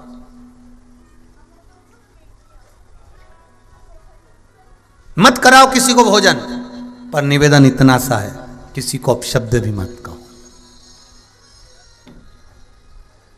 मत दो किसी को औषधि, पर निवेदन इतना है कि अपने मुख से जहर भी मत उगलो, मत दो।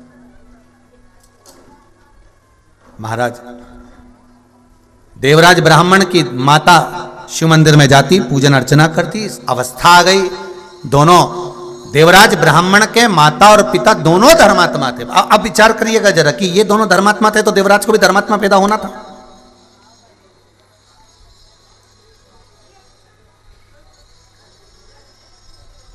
देवराज को भी धर्मात्मा पैदा होना था। फिर देवराज ऐसा कैसे पैदा हो गया कि गलत संगति करता, गलत चीजों की दुकान लगाता, व्यापार गलत करता, गलत खाता, गलत के साथ रहता, चोरी करता।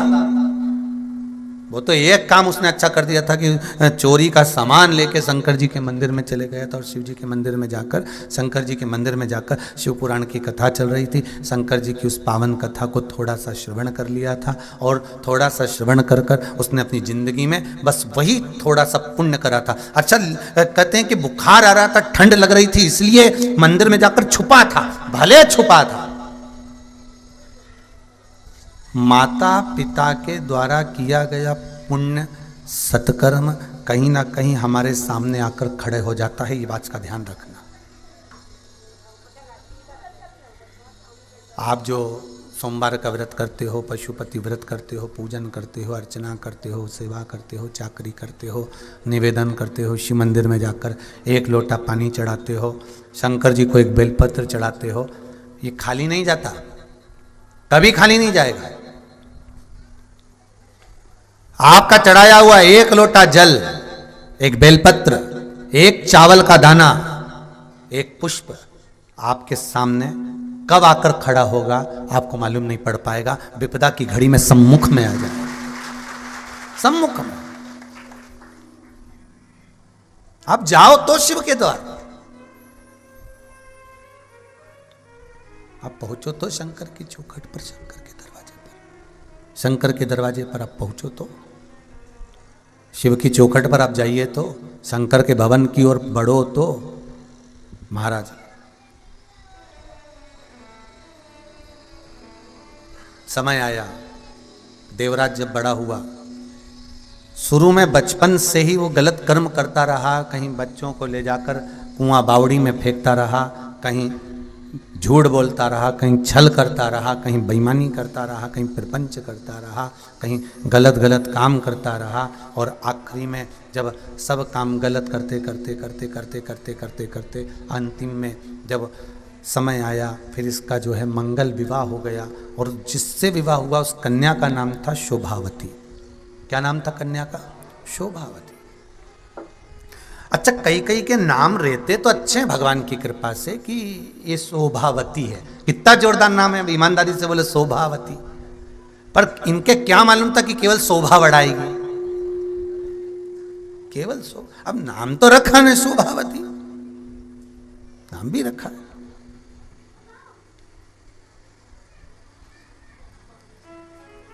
मतलब ये पक्का है कि नाम से कुछ नहीं होने वाला। अब एक व्यक्ति का नाम था अमीर चंद, सुबह सुबह डलिया में उठा रहा हो तो गोबर, और पूछो नाम क्या है इसका? अमीर चंद। सुबह सुबह एक घर में एक माँ पोछा लगा रही थी, उनसे नाम पूछा, तुम्हारा नाम क्या है? लक्ष्मी। अब बताओ, तो यहाँ शिव महापुराण की कथा कर रही है, यहाँ नाम नहीं।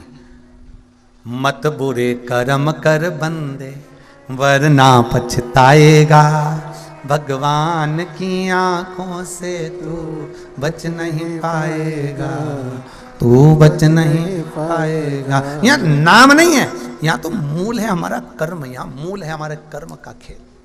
यहाँ व्यक्ति ने जैसा कर्म करा है वैसा उसको फल मिलना है। जो पूर्व में कर आए हो वैसा भी आपको प्राप्त हो रहा है। अगर आज मंगल परिवार, गुप्ता परिवार, शर्मा परिवार ये कथा करवा रहा है, ये आज का नहीं, पुण्य की गुल्लक भराई है तब जाकर शिव महापुराण की कथा हो पाई है। कोई साधारण है? पुण्य की गुल्लक भराई।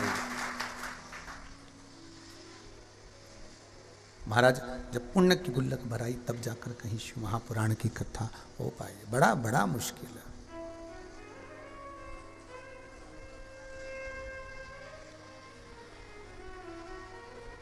धर्मपत्नी मिल गई शोभावती, और शोभावती धर्मपत्नी जब मिली, महाराज शिव पुराण की कथा कहती है जैसा ये था भगवान की कृपा से ऐसी ही जगदम्बा मिली। एक वो होती है जो अपने पति को सत्कर्म की ओर लेकर जाती है, और कहीं कहीं की एक ऐसी आ जाती है जो सास ससुर अगर दान कर रहे हो, पुण्य कर रहे हो, सत्कर्म कर रहे हो, कथा भागवत करा रहे हो, स्मरण करा रहे हो, सत्यनारायण जी का पूजन करा रहे हो, मंदिर देवालय में जाकर अभिषेक पूजन कर रहे हो, तो एक अपने पति से कह देती है तुम्हारी मां के पास कोई काम नहीं, फालतू का चूना लगाना केवल।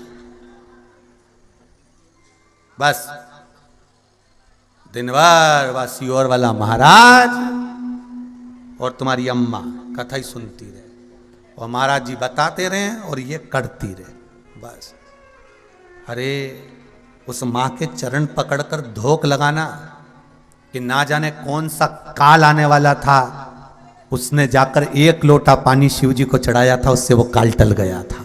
उसको धन्यवाद देना, भगवान शंकर से जाकर निवेदन करना, विनती करना कि वाह मेरे घर के लोगों ने जो पानी चढ़ाया, जो फूल चढ़ाया, जो पुष्प चढ़ाया, जो बेलपत्र चढ़ाई, उसका सुख हमें प्राप्त हुआ।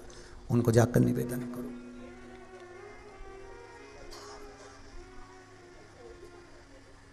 धन्यवाद दीजिए उनको।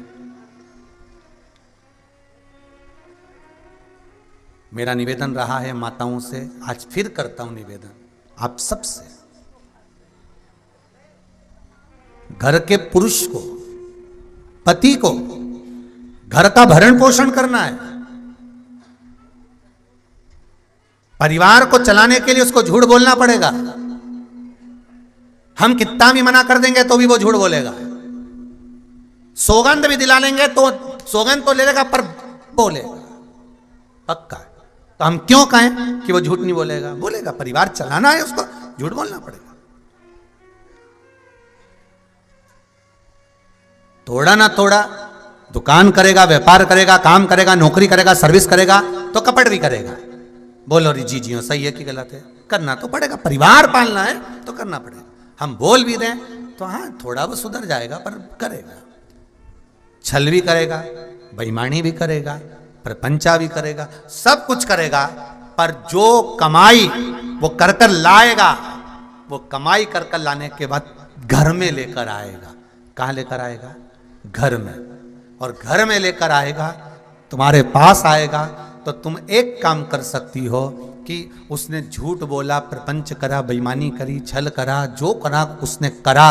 घर के बेटों ने जैसा कमाया, घर के बच्चों ने जिस तरह से कमाया, उन्हें कमाने दो। बस बीच बीच में कहते रहो बेटा गलत मार्ग पर मत जाना, सत्य के मार्ग पर चलना, अच्छा कर्म करना, बेईमानी नहीं करना, किसी का दिल नहीं दुखाना। और वो कमाई कर कर लेकर आए, उसकी कमाई में से थोड़ा सा धन निकाल कर पत्नी को, धर्म पत्नी का फर्ज अदा करना है, और उस धन को कहीं सत्कर्म में, किसी गरीब के भोजन में, किसी को जरूरत हो उसके सेवा में उस धन को लगा देना है। तो पति को भी बैकुंठ ले गए, खुद भी चले गए। आवाज पकड़ रहा है, माइक दम नहीं टेक रहा, प्रेशर वगैरह कुछ नहीं है महाराज। अब उसको कह देना है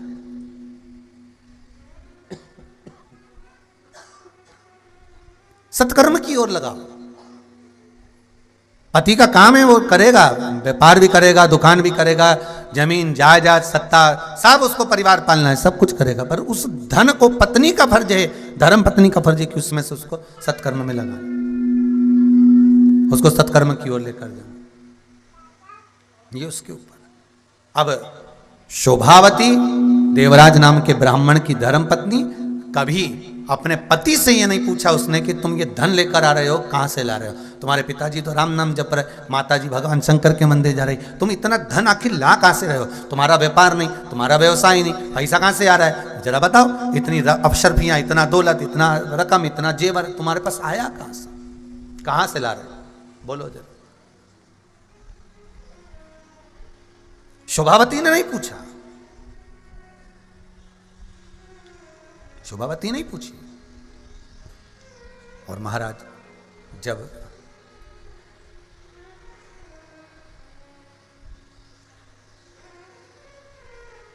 ताप पड़ा, चोरी का धन लेकर आया, शिव मंदिर में गया, शरीर में ताप पड़ा, धर्म पत्नी नहीं आई। आई क्या धर्म पत्नी वहां पर बचाने के लिए? नहीं। क्या काम आया? किसका पुण्य काम आया? किसका सत्कर्म काम आया? किसका पुण्य आड़े आ गया? एक बार मां ने कहा था अपने बेटे को, सुन, गलत काम करेगा ना तो यम बंदी बनाने के लिए आएंगे, यमराज आएंगे, काला काला उनका स्वरूप है, बड़ी बड़ी मूछें हैं, भयंकर दरकती आंखें हैं, नख भयंकर है। वो जब लेकर जाएंगे, मारते कूटते परेशान करते हुए लेकर जाएंगे। तुझे मालूम है? बेटे ने सुन रखा था। और सुन बेटा, अगर गलत काम करेगा तो यमदूत परेशान करेंगे, यमदूत लेकर जाएंगे। तो आज देवराज नाम के ब्राह्मण के जब प्राण छूट रहे थे तो ना तो काले चेहरे वाले थे, ना उनके नख बड़े थे, ना आंख अग्नि धधक रही थी, ना क्रोध था, ना भयंकर थे। कौन थे? जब देवराज के प्राण छूट रहे थे तो स्वयं भोलेनाथ नंदी लेकर खड़े थे, स्वयं शिव खड़ा हुआ, नंदी लेकर, स्वयं शंकर, स्वयं शिव। मेरे हो गर्दन। तब देवराज की आंख से आंसू बह रहे हैं। शिव महापुराण की कथा कहती है देवराज रो रहा है। रोते रोते उस देवराज ने, जो माता और पिता के प्राण छूट चुके थे, शंकर की आराधना करते करते जो मर चुके थे, उस देवराज ने अपनी मां को याद किया, अपने माता पिता का स्मरण किया। मां सामने आकर खड़ी हो गई। मामा होती है, सामने आकर खड़ी हो गई मां। देवराज रोते हुए बोला, मां तू तो कहती थी कि पाप करने वाले को यमदूत बंदी बनाते हैं, चेहरा काला होता है, आंख धधकती हुई होती है, नख बड़े बड़े होते हैं, भयंकर विकराल उनके दांत होते हैं, शूल जैसे उनके दंत होते हैं और वो काटने के लिए दौड़ते हैं। पर मां, मेरे प्राण छूट रहे हैं और मेरे सामने तो सफेद नंदी पर देव अधिदेव महादेव बड़े सुंदर बनकर आए हैं, मुझे लेने के लिए खड़े हैं। मां, ओ मां, मां, वो राक्षस, वो असुर,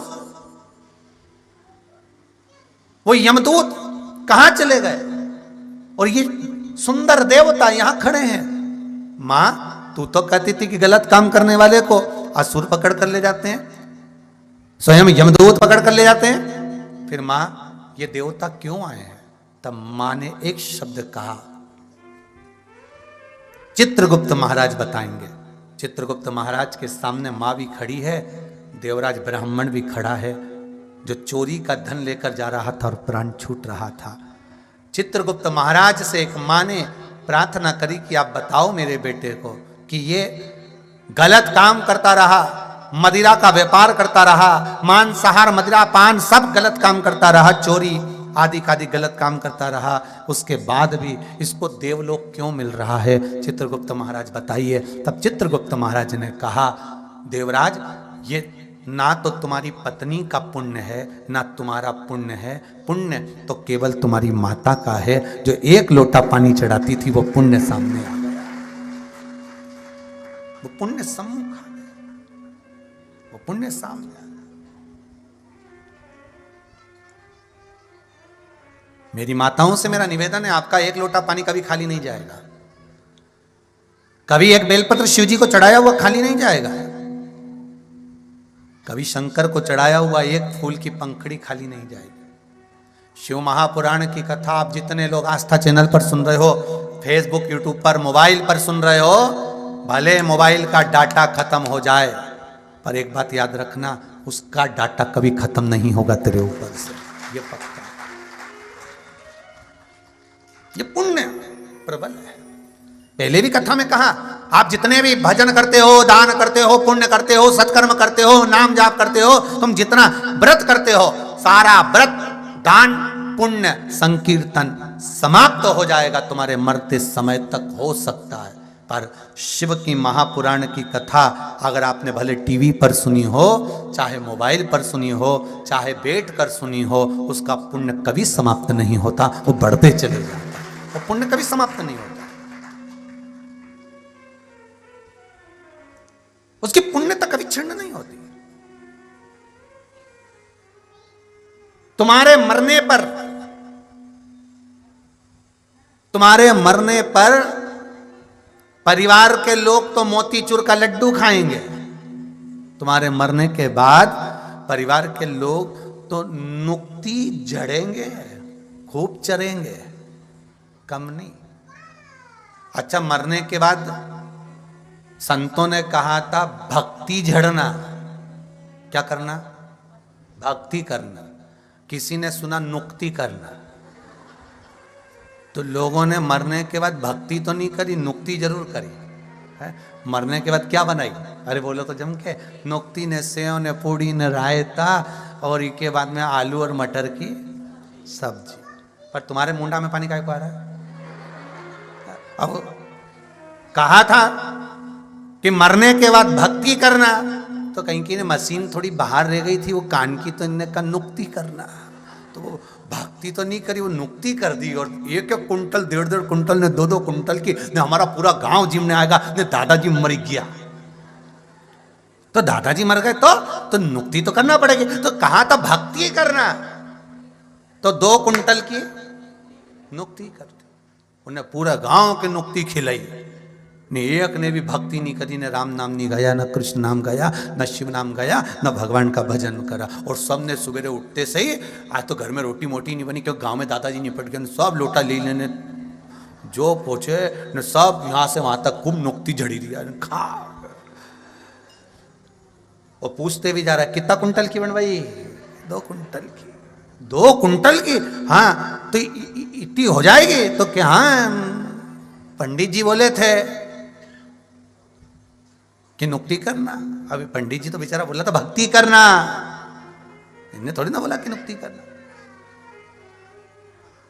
पर क्या करें,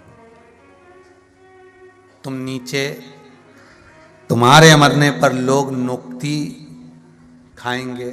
और अगर सत्कर्म कर कर चले गए, भजन कर कर चले गए, अच्छा काम कर कर चले गए, तो लोग तुम्हारी भक्ति का गुण गाएंगे, वो नुक्ति नहीं करेंगे, भक्ति का गुण गाएंगे।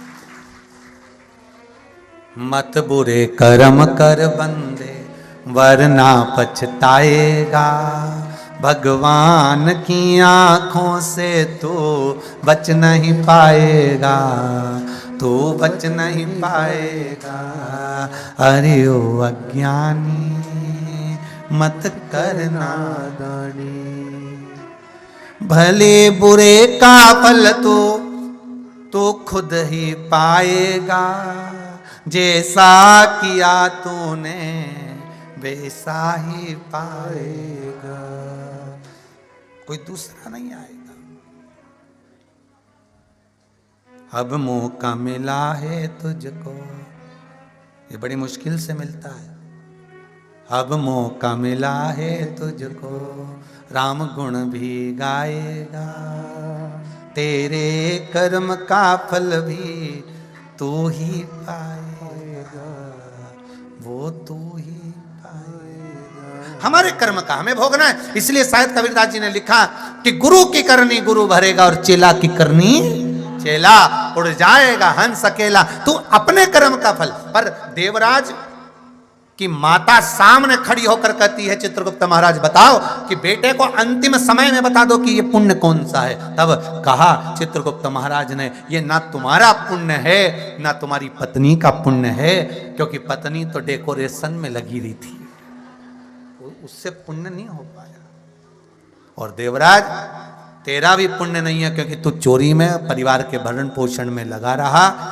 पुण्य तो केवल तेरी माता ने जो एक लोटा पानी चढ़ाया था बेलपत्री के पेड़ के नीचे जो जल सींचा था, वो पुण्य यहाँ सामने आकर खड़ा हो गया। मैं गुप्ता परिवार से कहूँगा, मंगल परिवार से कहूँगा, ऑस्ट्रेलिया में बैठे हुए शर्मा परिवार से कहूँगा, ये तुम्हारा पुण्य है कि नहीं मालूम नहीं, पर इतना जरूर कहता हूँ शिव महापुराण के माध्यम से कि आपके दादा परदादा, आपके माता पिता बड़े पुण्य वाले होंगे, जिनके पुण्य की गुल्लक से ये शिव पुराण है। ये उनके एक लोटे का फल है, ये उनके एक बेलपत्र का फल है, ये उनका एक अक्षत के दाने का फल है। और आप भी याद रखना, जो आप शंकर जी के मंदिर में जाकर पुण्य कर रहे हो, भजन कर रहे हो, दान कर रहे हो, सत्कर्म कर रहे हो, नाम जाप कर रहे हो, भगवान शिव का दर्शन कर रहे हो, इसका फल तुम्हारे को भी मिलेगा और तुम्हारी औलाद को भी मिलेगा, संतान को भी मिलेगा, बच्चों को भी मिलेगा, भटकेंगे नहीं। कितनी सुंदर बात है महाराज। अभी जिस दिन हम लोग भिलाई से आए हैं, उसके दूसरे दिन कुबेरेश्वर धाम पर जब हम आए तो एक बेटी बहुत रोती हुई आई। उसने कहा, गुरुजी मैं खंडवा के पास की रहने वाली हूँ। कौन सा गांव बोला था? हरसुदा जो भी होगा वहाँ की। हमने पूछा क्या हुआ, क्यों रो रहे हो? कहा गुरुजी बड़ा दुख है, हमको बहुत तकलीफ है, ऐसा ऐसा ऐसा ऐसा। ठीक है, फिर गुरुजी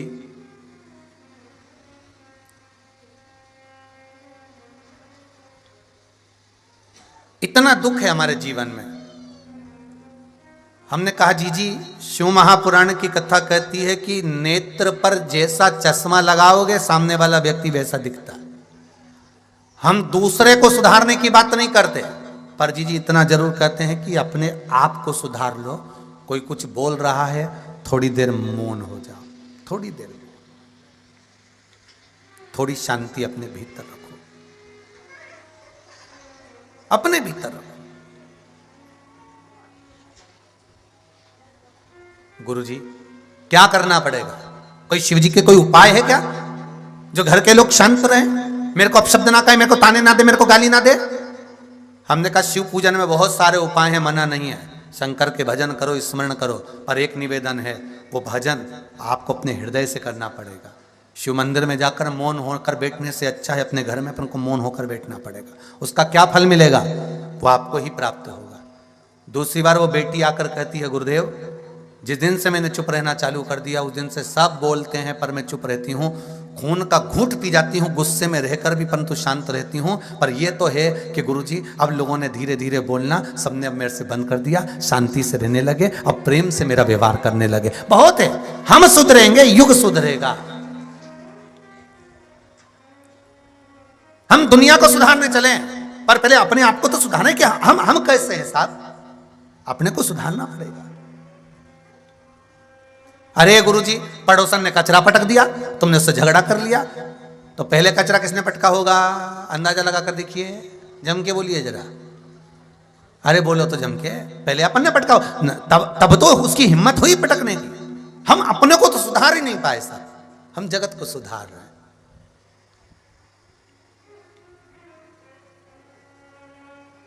हम स्वयं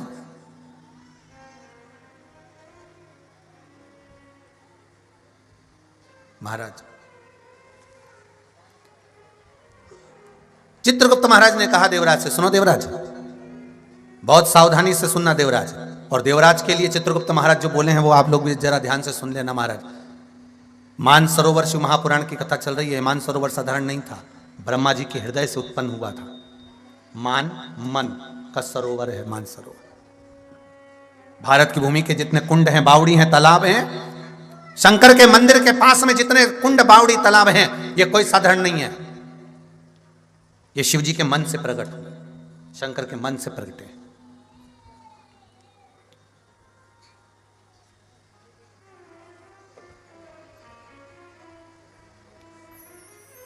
महाराज चित्रगुप्त महाराज, मेरे बेटे से कुछ पूछना चाहती हूं, आप आज्ञा करें तो मैं मेरे बेटे से बात कर लूं? कितनी भगवान की कृपा होगी समझिएगा जरा।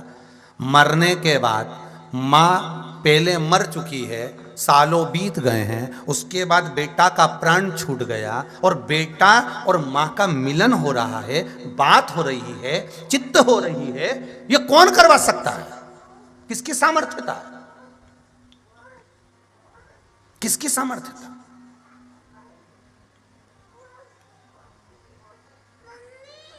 कौन कर सकता है?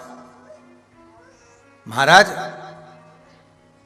आपकी जेब में अगर 2000 के नोट की गड्डी है ना, तो किसी भी होटल में जाकर रह जाओ। सही है कि गलत है? कितना भी वीआईपी खाना खा सकते हो, बस वो 2000 के नोट की गड्डी होना चाहिए। फिर तो तुम्हारी अटैची भी तुमको नहीं उठाना। कौन उठाएगा? बोलते जाओ जम के, वही भेरू अटैची उठाए। क्या होना चाहिए जेब में? 2000 के नोट की गड्डी रख लो, अटैची वो उठाएगा। सवेरे बेल बजाकर चाय भी वही लाएगा। सर चाय, सर नाश्ता, सर रूम क्लीन कर दूं क्या, सर साफ कर दूं क्या? क्या है तुम्हारे पास में? 2000 के नोट की गड्डी। तुम्हें कुछ नहीं उठाना, सामान भी उठाएगा, रूम भी क्लीन करेगा, सब काम करेगा। बस तुम्हारे पास में 2000 के नोट की गड्डी है तो तुम्हारा सारा काम तुम्हारे सम्मुख में होगा। और उसी तरह तुम्हारे पास में शिव महापुराण की गड्डी है तो सारे काम अपने आप हो जाएंगे, अपने आप। 2000 के नोट की गड्डी होगी तो होटल में सब काम होगा, सारे काम तुम्हारे सम्मुख में होंगे, अच्छा अच्छा काम भी तुम्हारे सामने होगा। उसी तरह शंकर का नाम, शिव का स्मरण, शिव की भक्ति, शंकर का अनुमोदन और शिव तत्व तुम्हारे भीतर में है। तो जैसे उस देवराज नाम के ब्राह्मण की मां मरने के बाद, प्राण त्यागने के बाद वो जीवात्मा बात करने आ सकती है, भक्ति में वो बल होता है शंकर की। शंकर की भक्ति में वो बल होता है कि जीव सामने खड़ा मिलता है तुम्हारे स्वागत के लिए कि मेरा घर का व्यक्ति आ रहा है, स्वागत के लिए। शिव भक्ति में वो बल होता है। हमारे यहां पर जब कोई विशेष अतिथि आता है तो बैंड बाजे बजते हैं, नगाड़ा बजता है, ढोल बजते हैं। हमारे इछावर वाले गुप्ता जी कह रहे थे, गुरुजी हमारा मन है शिव पुराण में एक दिन ढोल बजवा दे शुरू में। तो हमने कहा नहीं नहीं नहीं नहीं, रहने दो, सब अच्छा है। कोई शुभ कार्य होता है, कोई अच्छा व्यक्ति आता है, कोई मेहमान, गुरुजन, साधुजन, सन्यासीजन, माता पिता तीर्थ कर आते हैं, कोई घर के बड़े आते हैं, कोई अतिथि आता है तो ढोल बजता है, नगाड़े बजते हैं, बैंड बाजा बजता है, आतिशबाजी छूटती है, पटाखे छूटते हैं। ये तो पृथ्वी पर होता है। किसी ने पूछा क्या ऊपर भी बैंड बजता है? ऊपर भी ढोल बजता है, ऊपर भी नगाड़ा बजता है, ऊपर भी पटाखे फूटते हैं? तो शिव महापुराण तो कहे, पर गरुड़ पुराण स्पष्ट कहती है, जब कोई भक्त, शंकर का उपासक, शिव का मंदिर में जाने वाला, शिवालय में पूजन करने वाला, भगवान की भक्ति में डूबने वाला, जब देवलोक को जाता है तो 33 कोटि देवता नगाड़े और बैंड बाजे बजाते हैं कि भक्त आ रहा है, शिव का उपासक आ रहा है, शंकर का भक्त आ रहा है, शिव उपासक आ रहा है, शिव का उपासक। फिर जैसे अपन लोग नीचे गाते हैं ना, हरि सखी मंगल गाओ, जैसे अपन का है, चोक माटी आज उसी तरह ऊपर भी अप्सराएं, देवियां सब भजन गाते हैं। चोक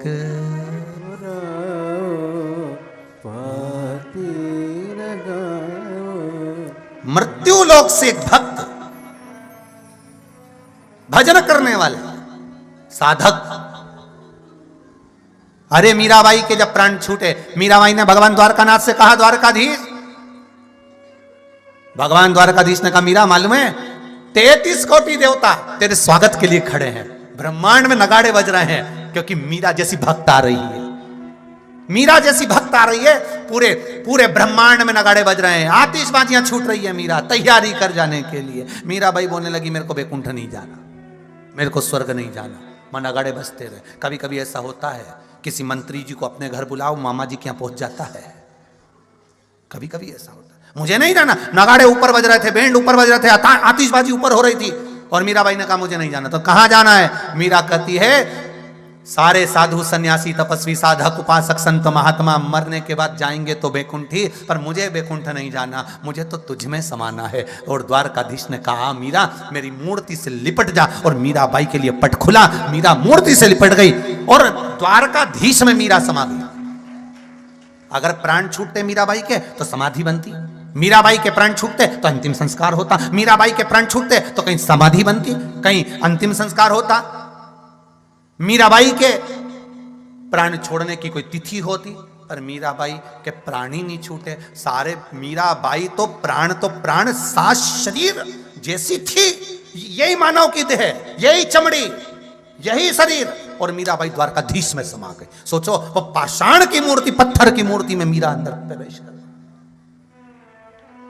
भीतर प्रवेश।